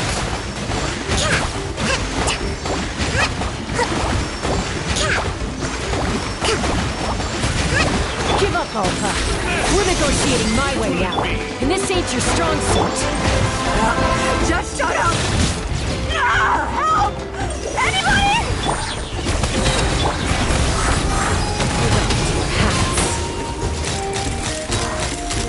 Hey, something's up with the relic!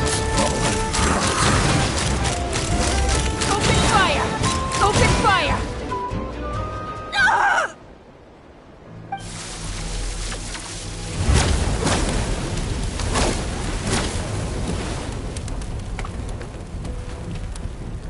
No! What is she doing? She'll bring us all down with her! But why? We stabilized the relic! Maybe it got damaged in the fight. If we don't think of something fast, this whole workshop is gonna fall apart. No. They're directly beneath us.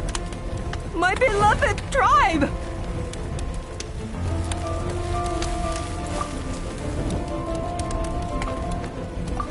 Okay,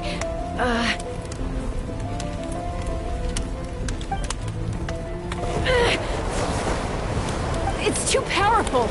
This ain't a toy like last time. I don't think I can just throw it aside.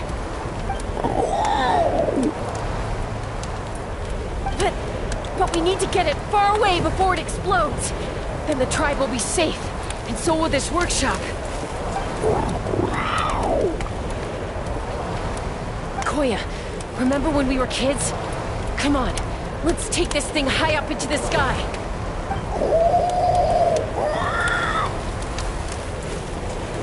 Don't worry, I know I can get rid of it before it explodes. We're talking some surface wounds at most. All I need is for you to catch me at the end, just like old times.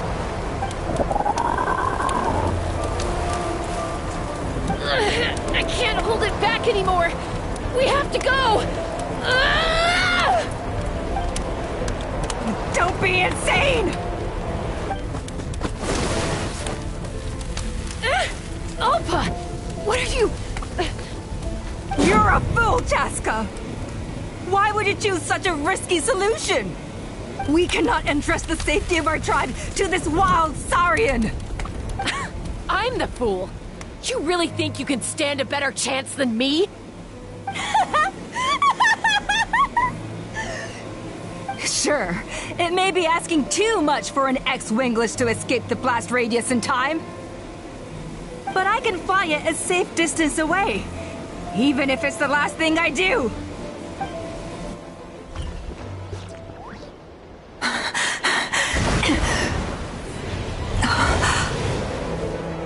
Here, this should be high enough to save the clan. What? You don't get to die a hero today.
Koya, are you hurt? Let me take a look at you. What do you mean, I'm fine? Didn't I tell you to catch me on your back? Why did you try to shield me from the blast?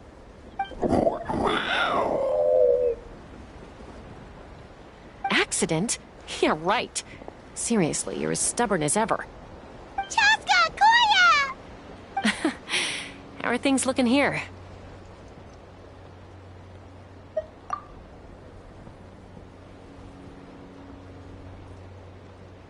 I think that's putting it mildly. I owe you one. Again.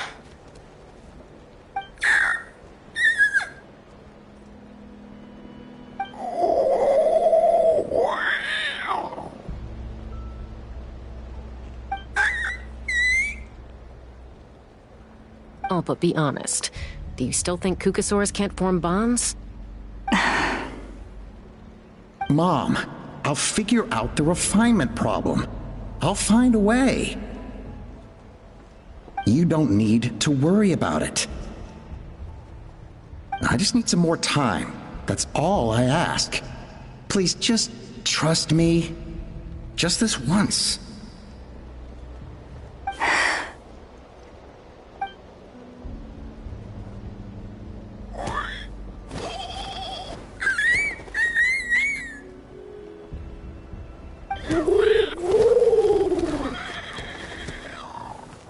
The Flower Feather Clan yield to the strong. And it's up to the winners to define what strength means. So it looks like it's my turn to yield.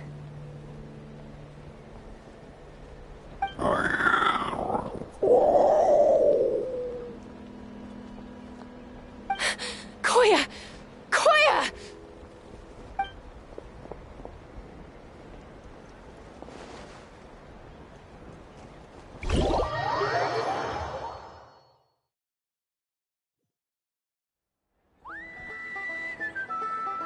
So, you're absolutely sure it's not because of the explosion? Yes, for the 10,000th time, I'm sure. The blast barely touched her. The reason she fainted was old injuries playing up, compounded by overexertion in recent days. The moment she finally relaxed, all the built-up stress finally caught up with her. And no wonder. Honestly, she's just like you. Anyway, now you know how we feel when you go off risking life and limb. Your mother and I would both appreciate it if you lived less dangerously. You know she wrote to me from the Masters of the Night Wind, just to scold me for not doing enough to keep an eye on you. If she wasn't so busy with work, you can bet she'd come back here and chew us both out in person. I'll find an opportunity to apologize to her. I promise. You'd better. No more avoiding us, okay? And don't get me started on all the checkups you've missed. Got it. Got it. Huh? Koya? You're awake. I'll go let everyone know. Hey, but we're not done talking. What are we gonna do with her, Even after everything that's happened, she still hasn't figured out how to start the conversation with you. She keeps saying, I don't think Koya has forgiven me yet. But if you ask me, she's the one who's scared to open up and have an honest conversation. For all her confidence, she's a very sensitive soul underneath. You'd think as a peacemaker, she of all people would know how to reconcile with her family after a falling out. She must have been a handful growing up. Thank you for being there for her. And of course, thank you for keeping her safe when you were up there in the sky. Koya, Uncle Cusco, we're here! Ha! I was just telling her that she's not to go chasing danger with Chaska ever again. Cusco, I understand how you must feel. But it's all thanks to Koya and Chaska's efforts that the airborne workshop didn't come crashing down on our heads. Oh, Paimon almost forgot to ask. They didn't hurt you while we were gone, did they? Thankfully, when her co-conspirators tried to arrest me, I was out coaching Koya and Junan. The two of them were a huge help. They took care of things while I went around rallying the resistance. So, in the end, Alpa's would-be revolt didn't really get off the ground. And as it turns out, Not all of the wingless want to see our dear Saurian friends replaced with phlogiston-powered gizmos. I'm so sorry you got mixed up in this, by the way. We should have caught on to Alpa's scheme sooner. We could have saved so many Kukasaurs from getting hurt. Most of the airborne workshop has now been dismantled. We've just left one small, harmless part intact and repurposed it as a jail for Alpa and her cronies. Let's see how they like being locked up in a sky prison. So, it looks like there's just one last conflict left to resolve. Peacemaker, you're up. I said I had to wait until things had blown over, didn't I? And now they have. But I still have no idea what to say. Koya, I just want to say, I'm sorry for how things went down back then.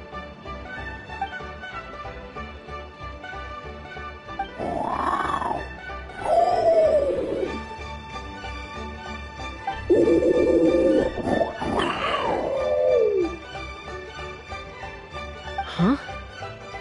Does this mean you're not mad at me anymore? There's that family likeness coming through again.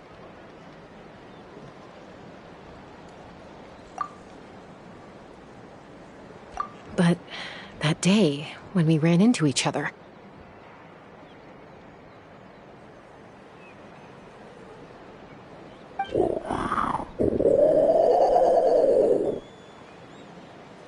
Huh? So then, when did you finally make your peace with it?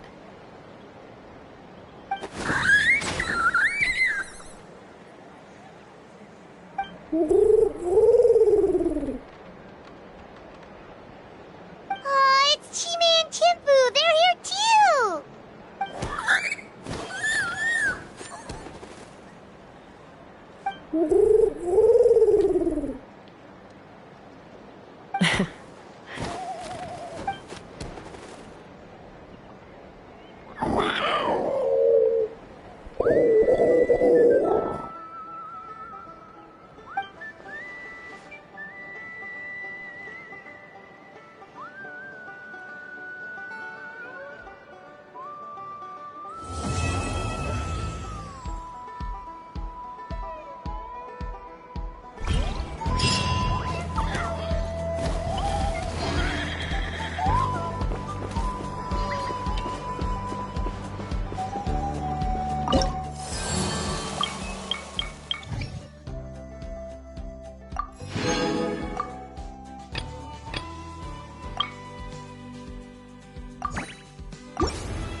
Be prepared.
Careful. Some Saurians like to hide in chests like this. Probably an introvert thing.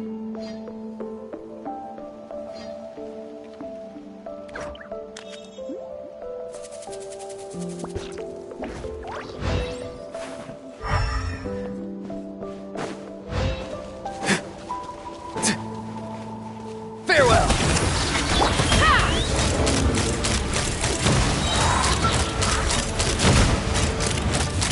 Open fire!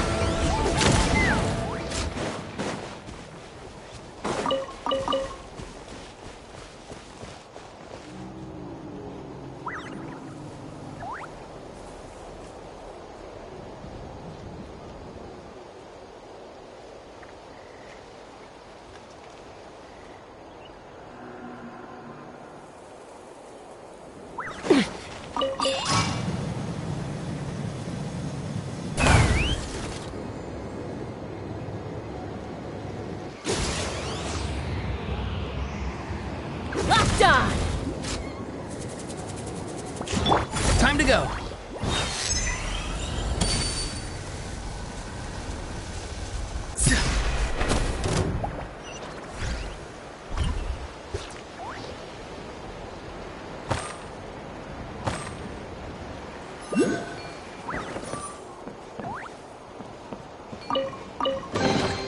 You can always tell which ones are ripe for the picking by the sound they make when you tap on them.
on!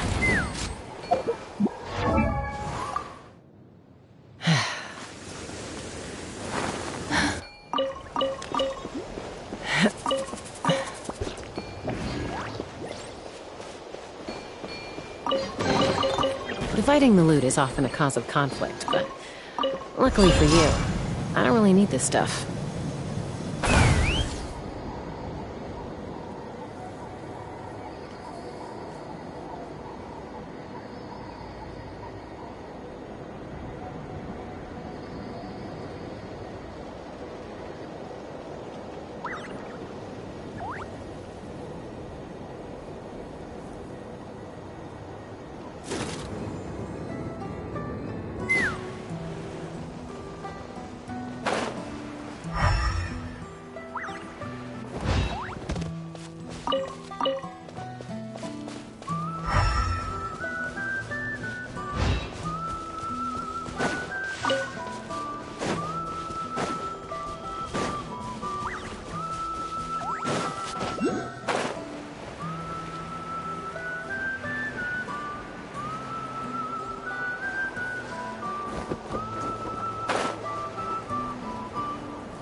Let's burn this breeze.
Alright, let's finish this battle.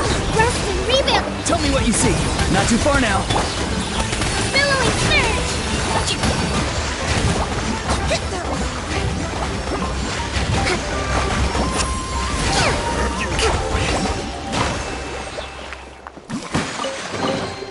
Provisions are vital.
Let's hope you'll put up a good fight.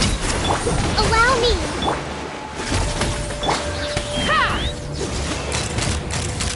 Locked on!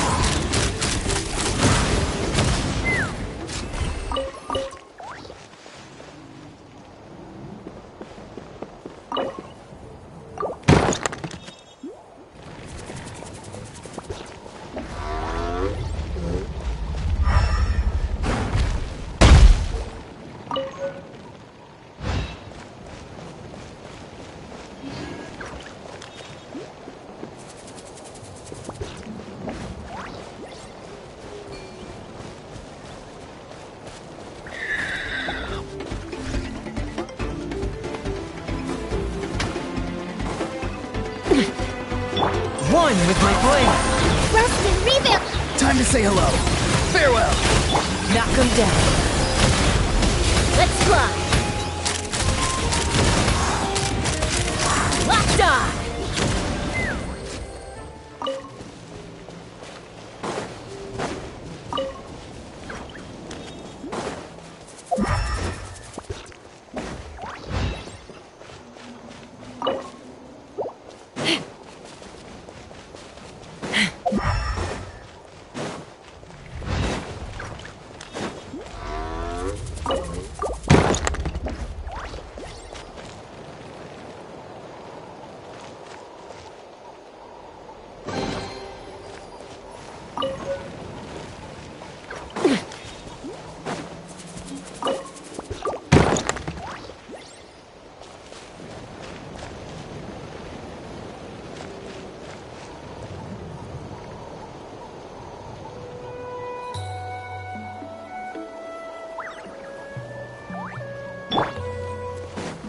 Twist and extra score. Spirit Wing! Open fire! Bullseye! This was new. Let's...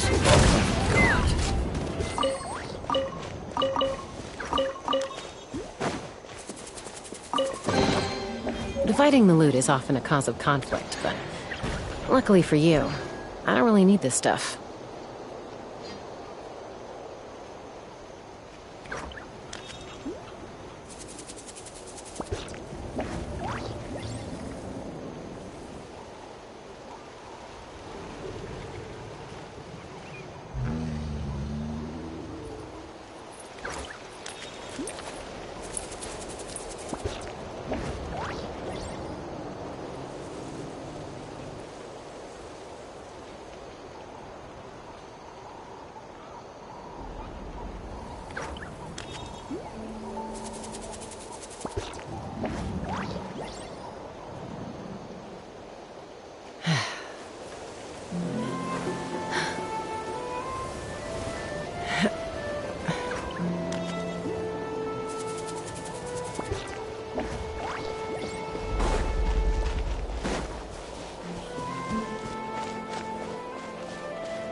One with your blade.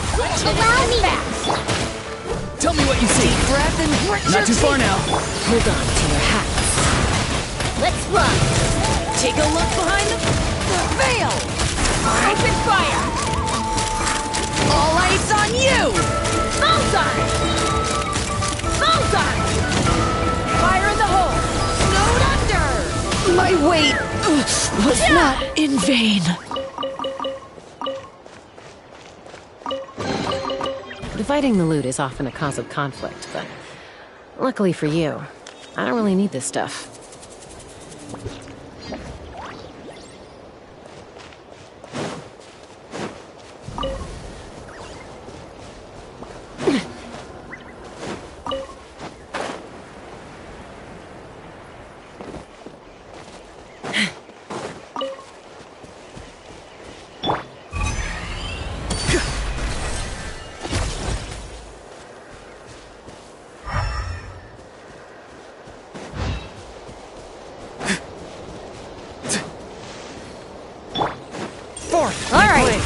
finish this fast. Hold the line.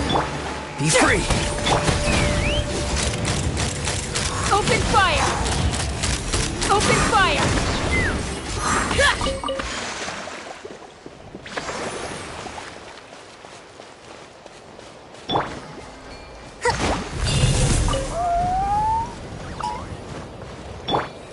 A touch of frost. Rest and rebuild. Not too far now. Hold on to your hats. Again!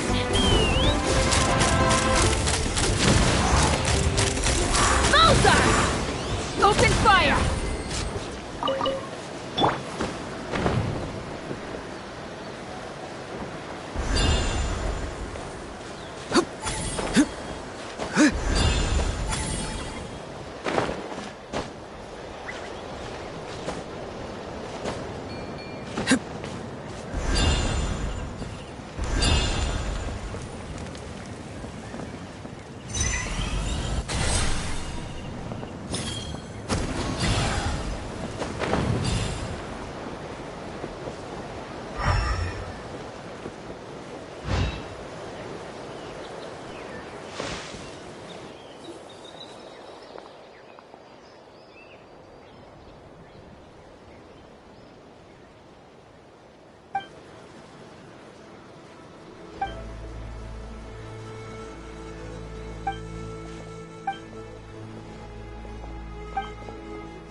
Show me your move! Watch this! Forth, my blade. Allow me. Time to say hello.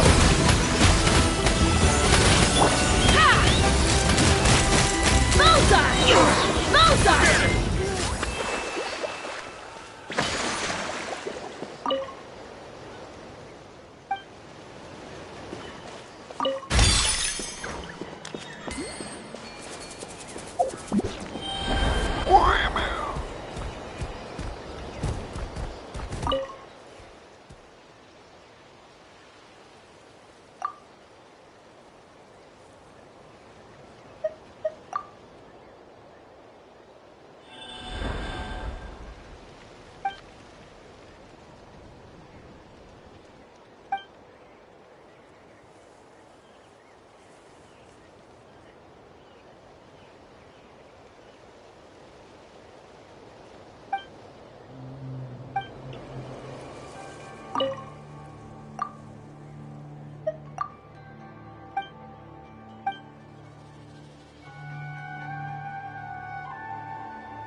Come on! Show me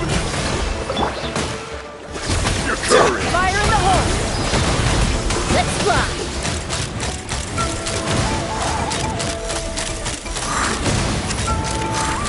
Bullseye!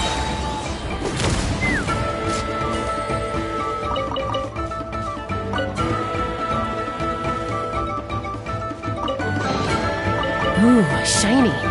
It's so pretty.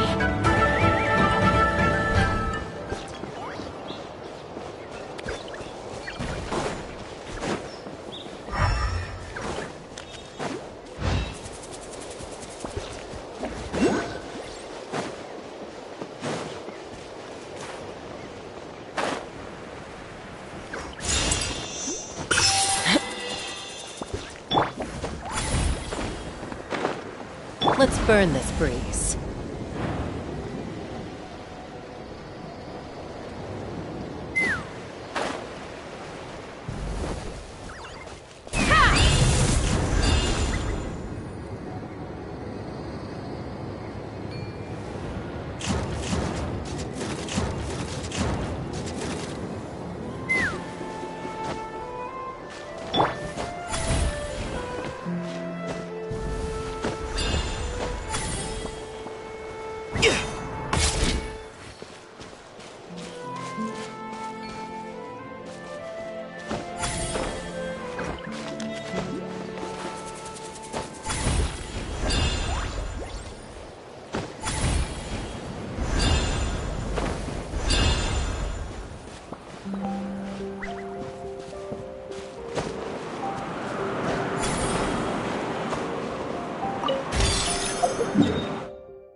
hair and feathers are gonna get soaked. Time for some preening when I get back.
Fighting the loot is often a cause of conflict, but luckily for you, I don't really need this stuff.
One with my blade!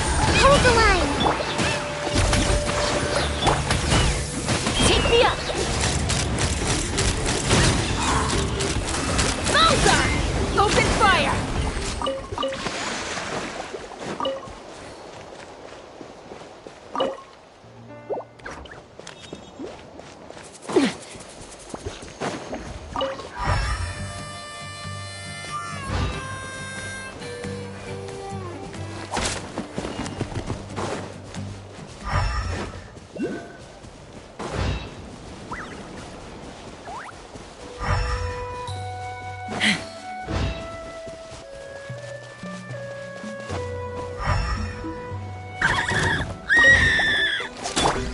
Forth, my blade! Allow me!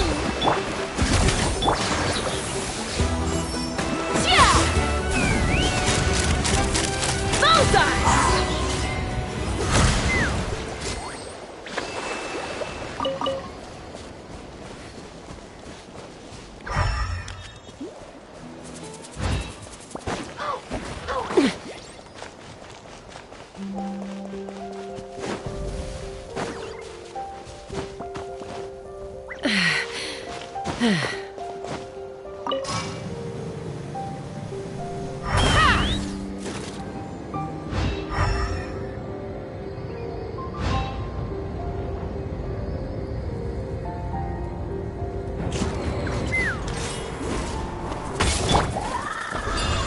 Swift and merciful! Hold the line! Tell me what you see.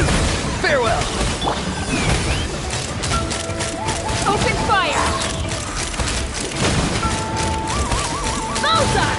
Open fire!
Not too far now. A touch of frost.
Forth, my blade!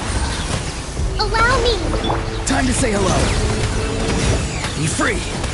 Knock him down.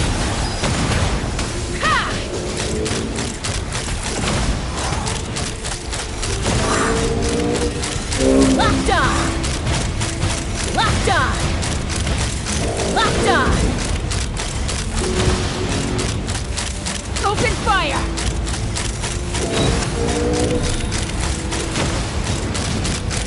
Open fire! One with my blade! Trust and rebuild! Not too far now. From whence you came! Hold on to your hats. Let's fly! Locked on! Locked on!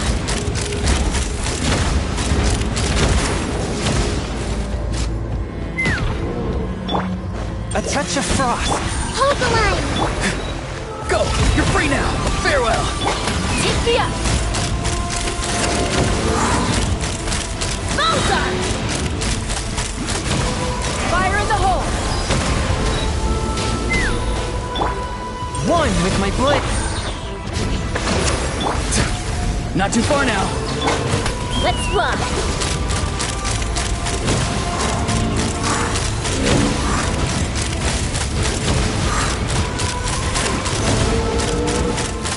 Open fire!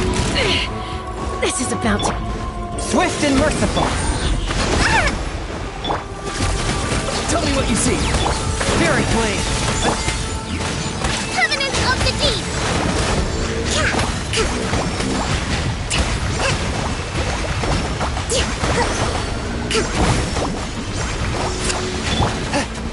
Forth, my blade! Be free!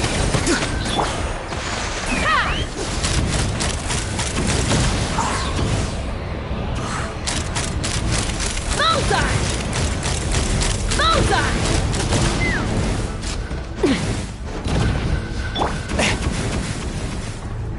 A touch of frost! Farewell! Go! You're free now! Knock him down. Take me up! Locked on! Locked on!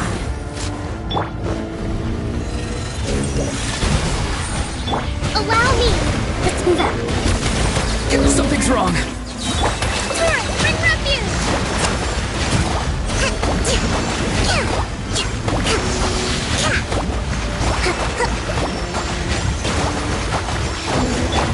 One with my blade! Hold on! A freshman! Time to say hello! Be free! Bullseye! Open fire! Open fire! Couldn't transcend. Rest and rebuild! Submit for judgment! Billowing surge!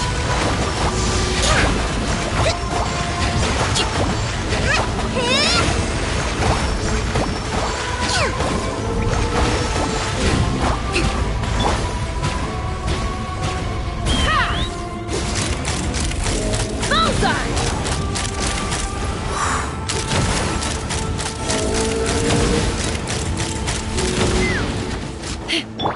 A touch of frost! Allow me!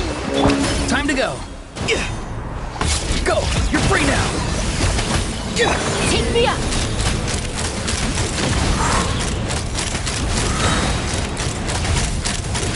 Fire in the hole!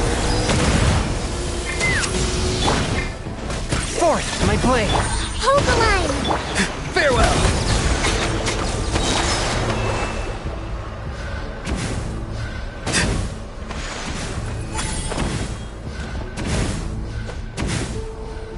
It's getting dark.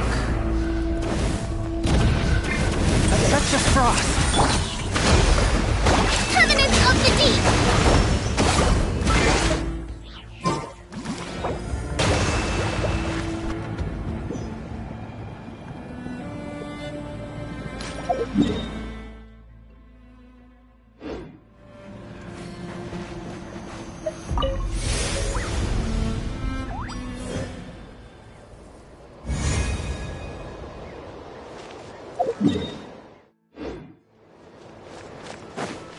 Let's move out.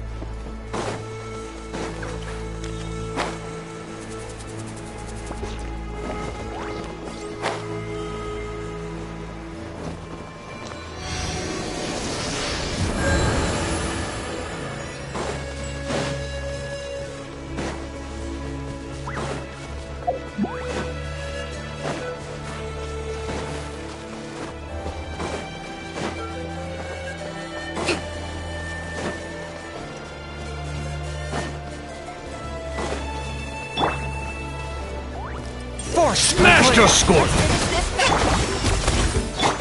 What will it be? Locked on! Open fire! That was quick.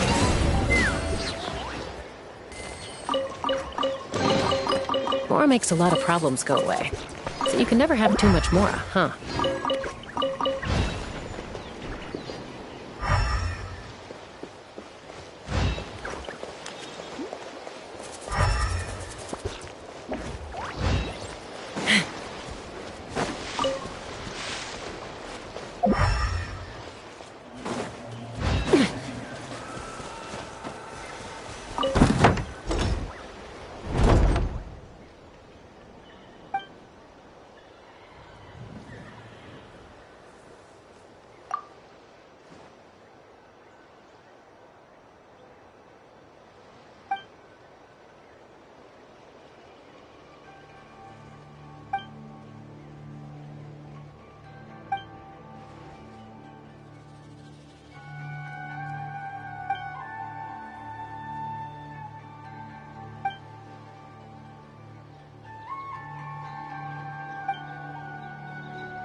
Come on! Show me your courage! Allow me! Tell me what you see. Be free. Hold on to your hats. Locked on!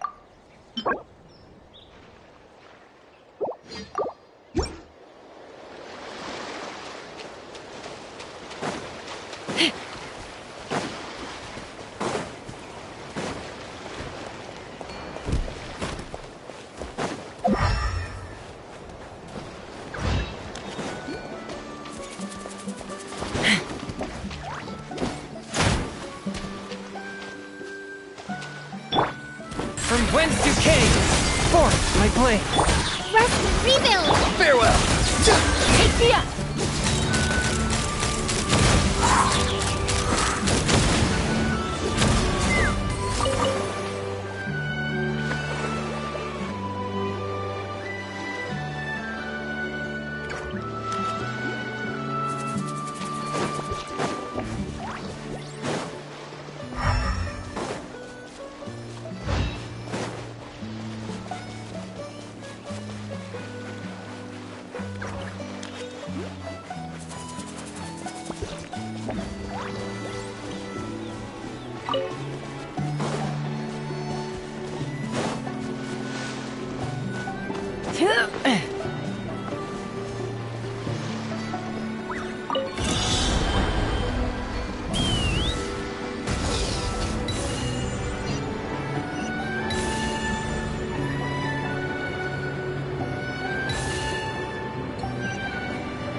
Your passion for treasure hunting is turning these chests into an endangered species.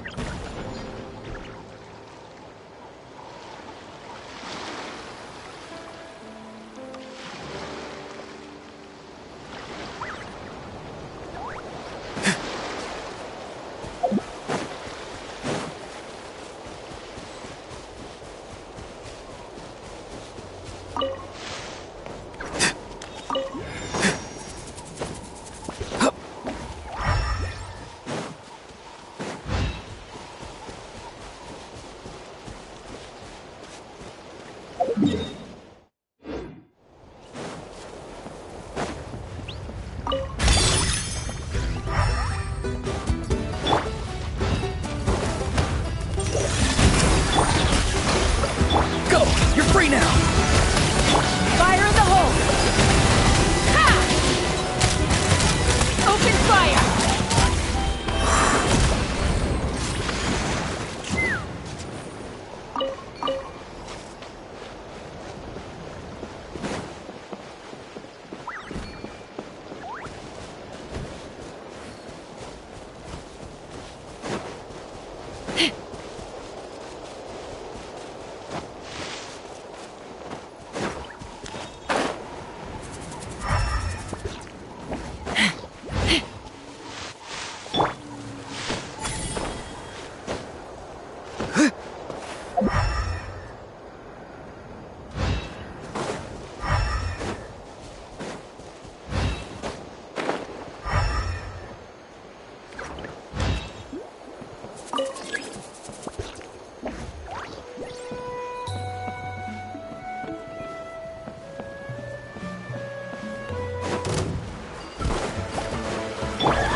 One with my blade! Be free!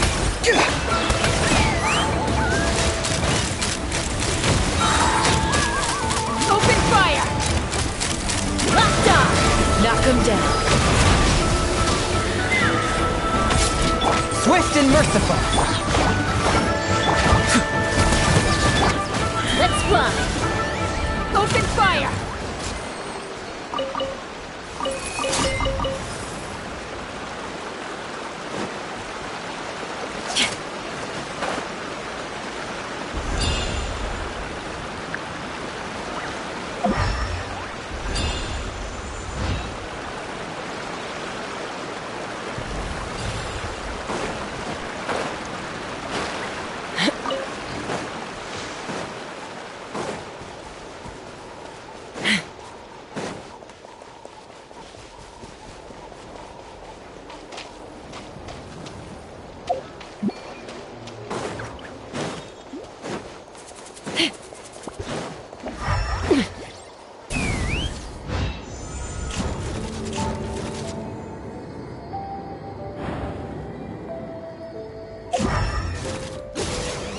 Locked on!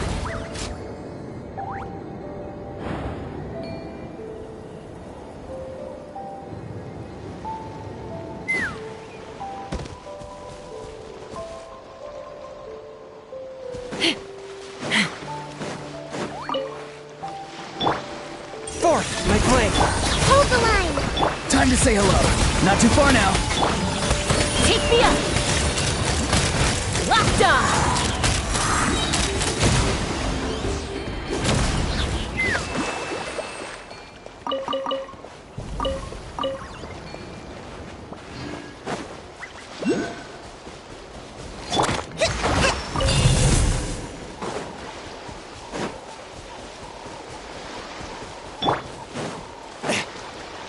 Come on! Or you'll get singed. Raining fire! Swift! Dustin, rebuild! Be free! Spirit blade! Fire in the hole!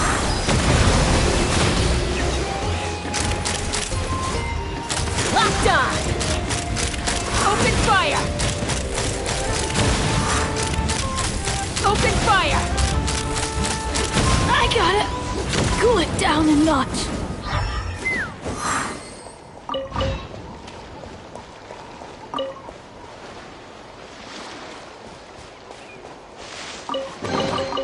War makes a lot of problems go away. So you can never have too much Mora, huh?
Not too far now.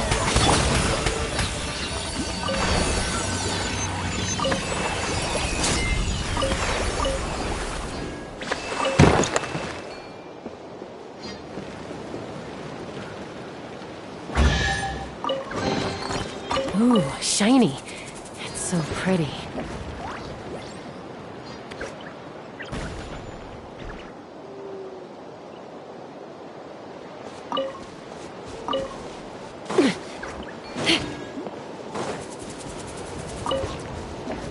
Let's fly.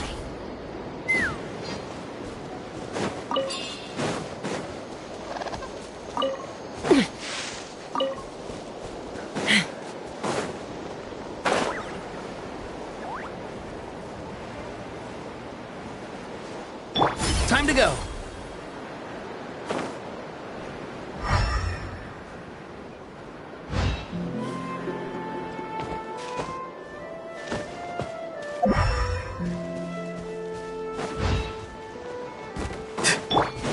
One with my blade. Allow me. You forgot. Too slow.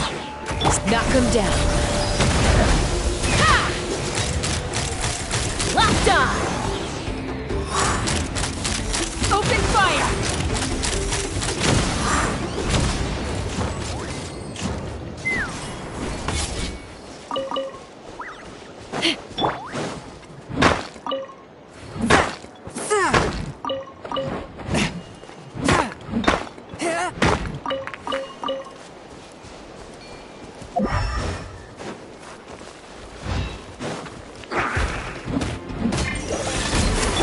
Hold the line. Not too far now. Let's fly. Bullseye.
All right, let's finish this fast. A touch of frost. Allow me.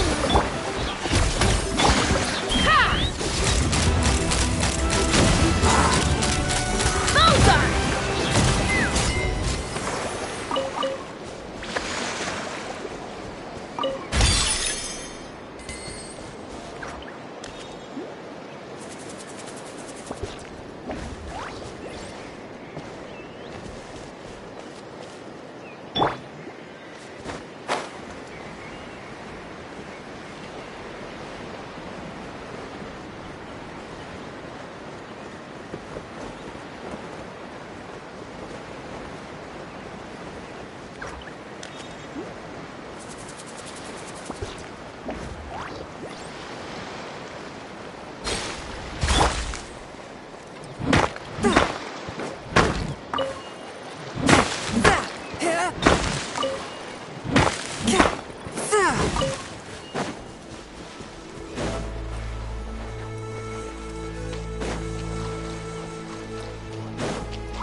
Objects like this may prove useful when purging evil spirits.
Your passion for treasure hunting is turning these chests into an endangered species.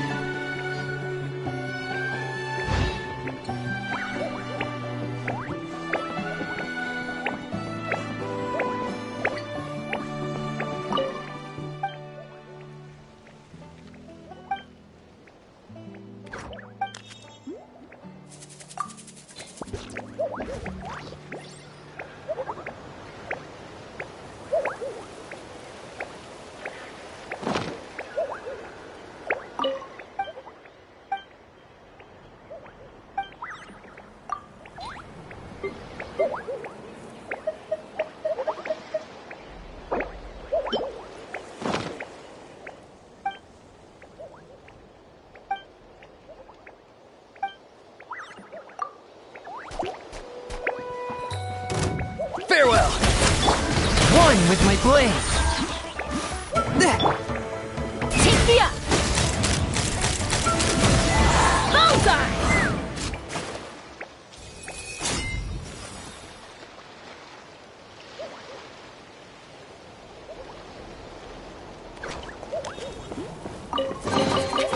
Fighting the loot is often a cause of conflict, but luckily for you, I don't really need this stuff.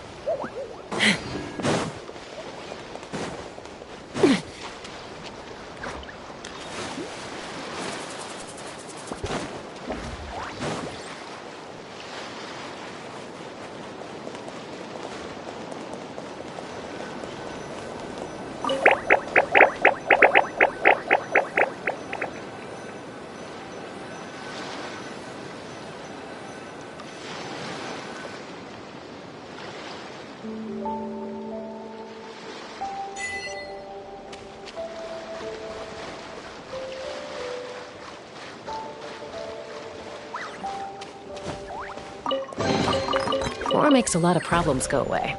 So you can never have too much Mora, huh?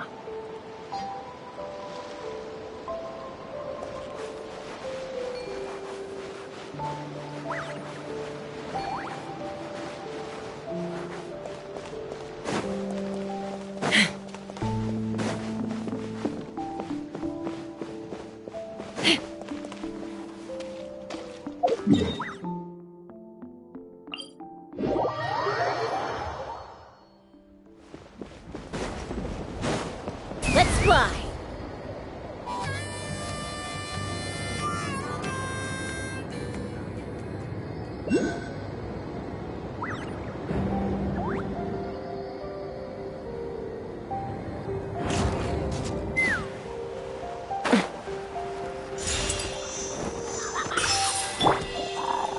Fourth, my blade. Not too far now. Fire in the hole!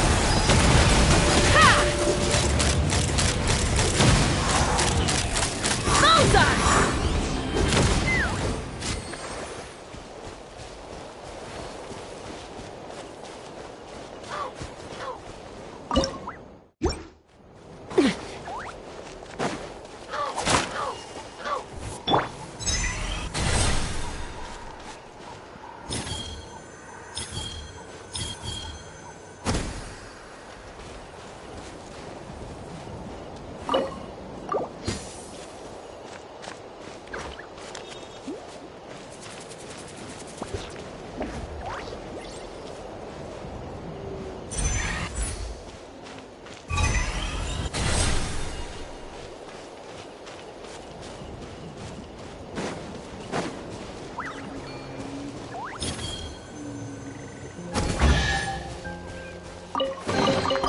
Your passion for treasure hunting is turning these chests into an endangered species.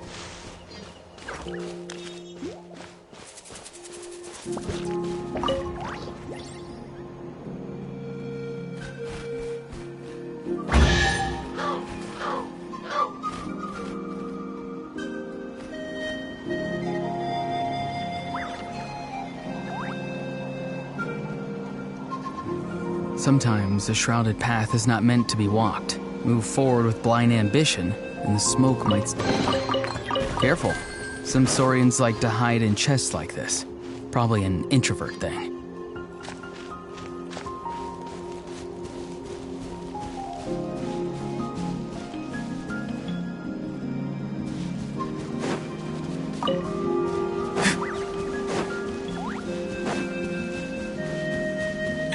A touch of frost. Rest and rebuild. Be free. Let's fly! Locked on! Locked on!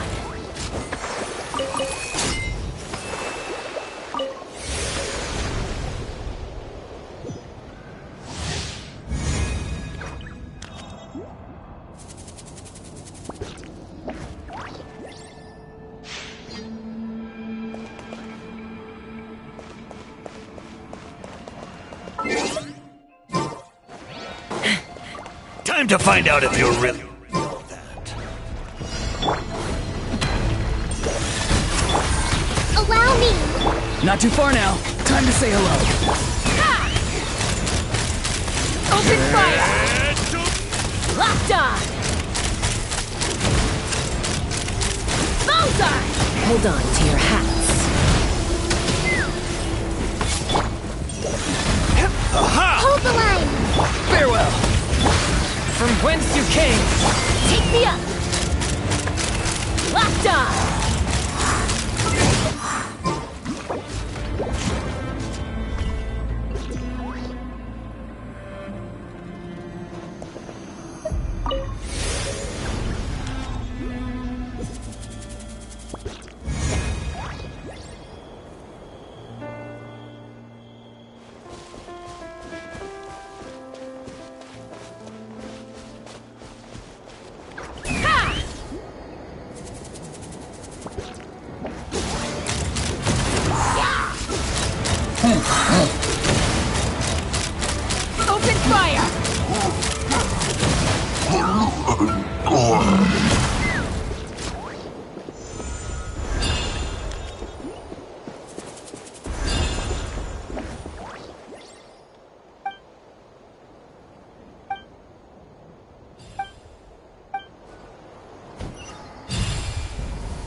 Let's fly! Giddy up!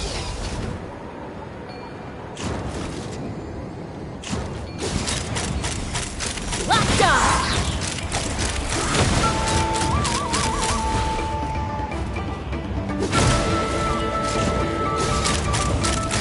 Bullseye! Open fire!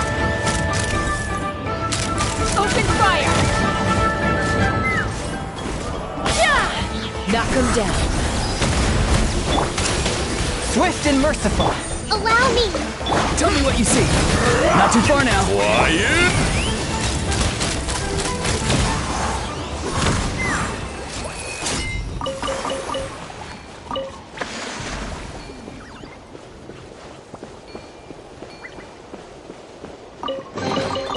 Mora makes a lot of problems go away. So you can never have too much Mora, huh?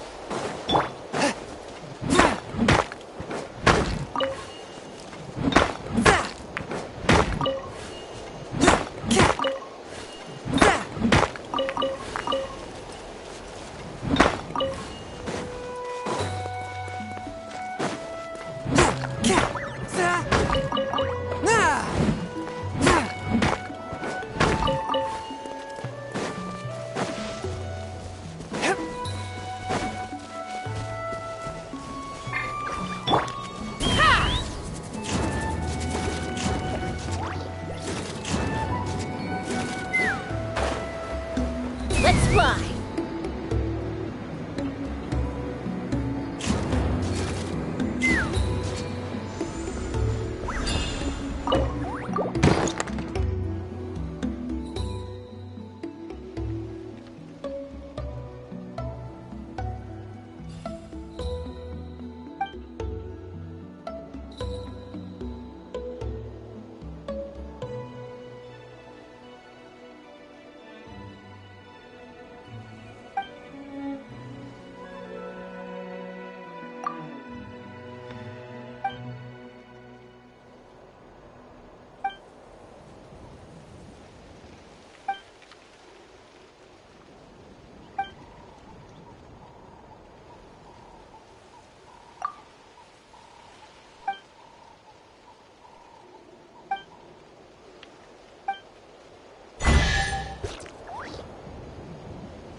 Dividing the loot is often a cause of conflict, but luckily for you,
show me your moves! A touch of frost.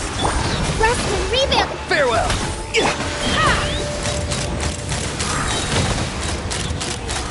Locked on!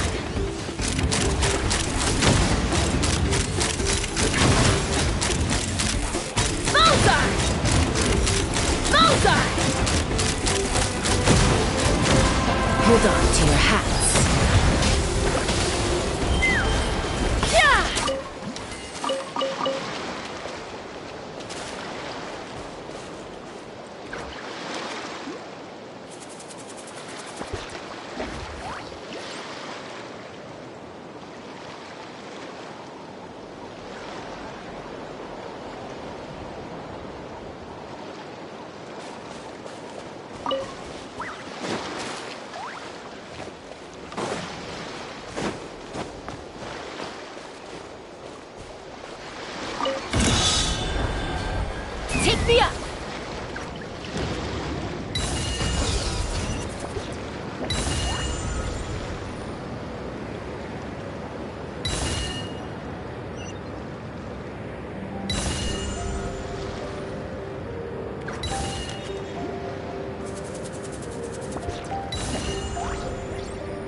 Time to go.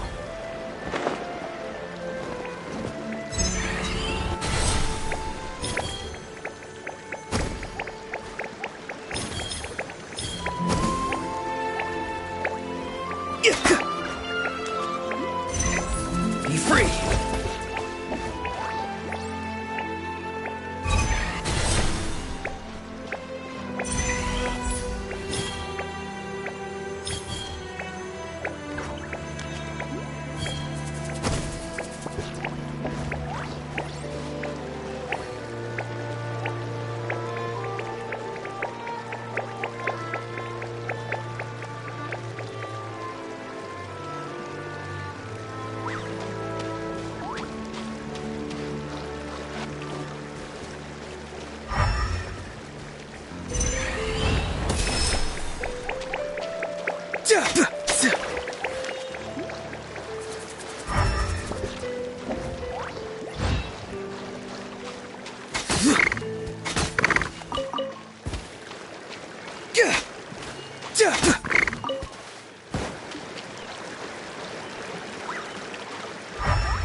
Swift and merciful. Go! You're free now! Bullseye! Open fire!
Careful. Some saurians like to hide in chests like this. Probably an introvert thing.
Hope you Let's pull up a finish stick this fight. fast.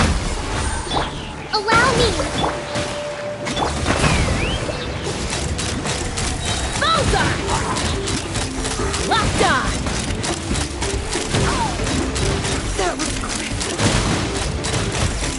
Open fire! Let's finish this next Locked on!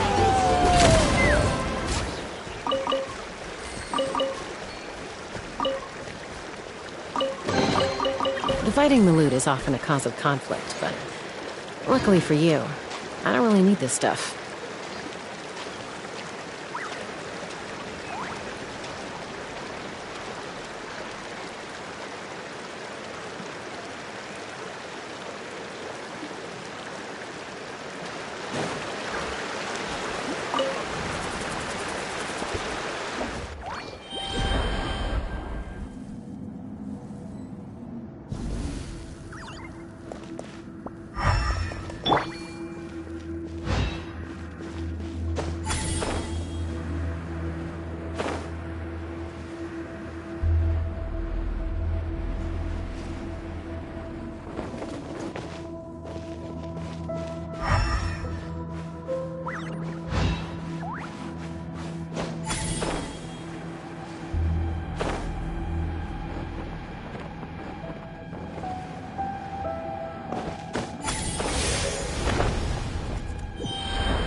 Not too far now.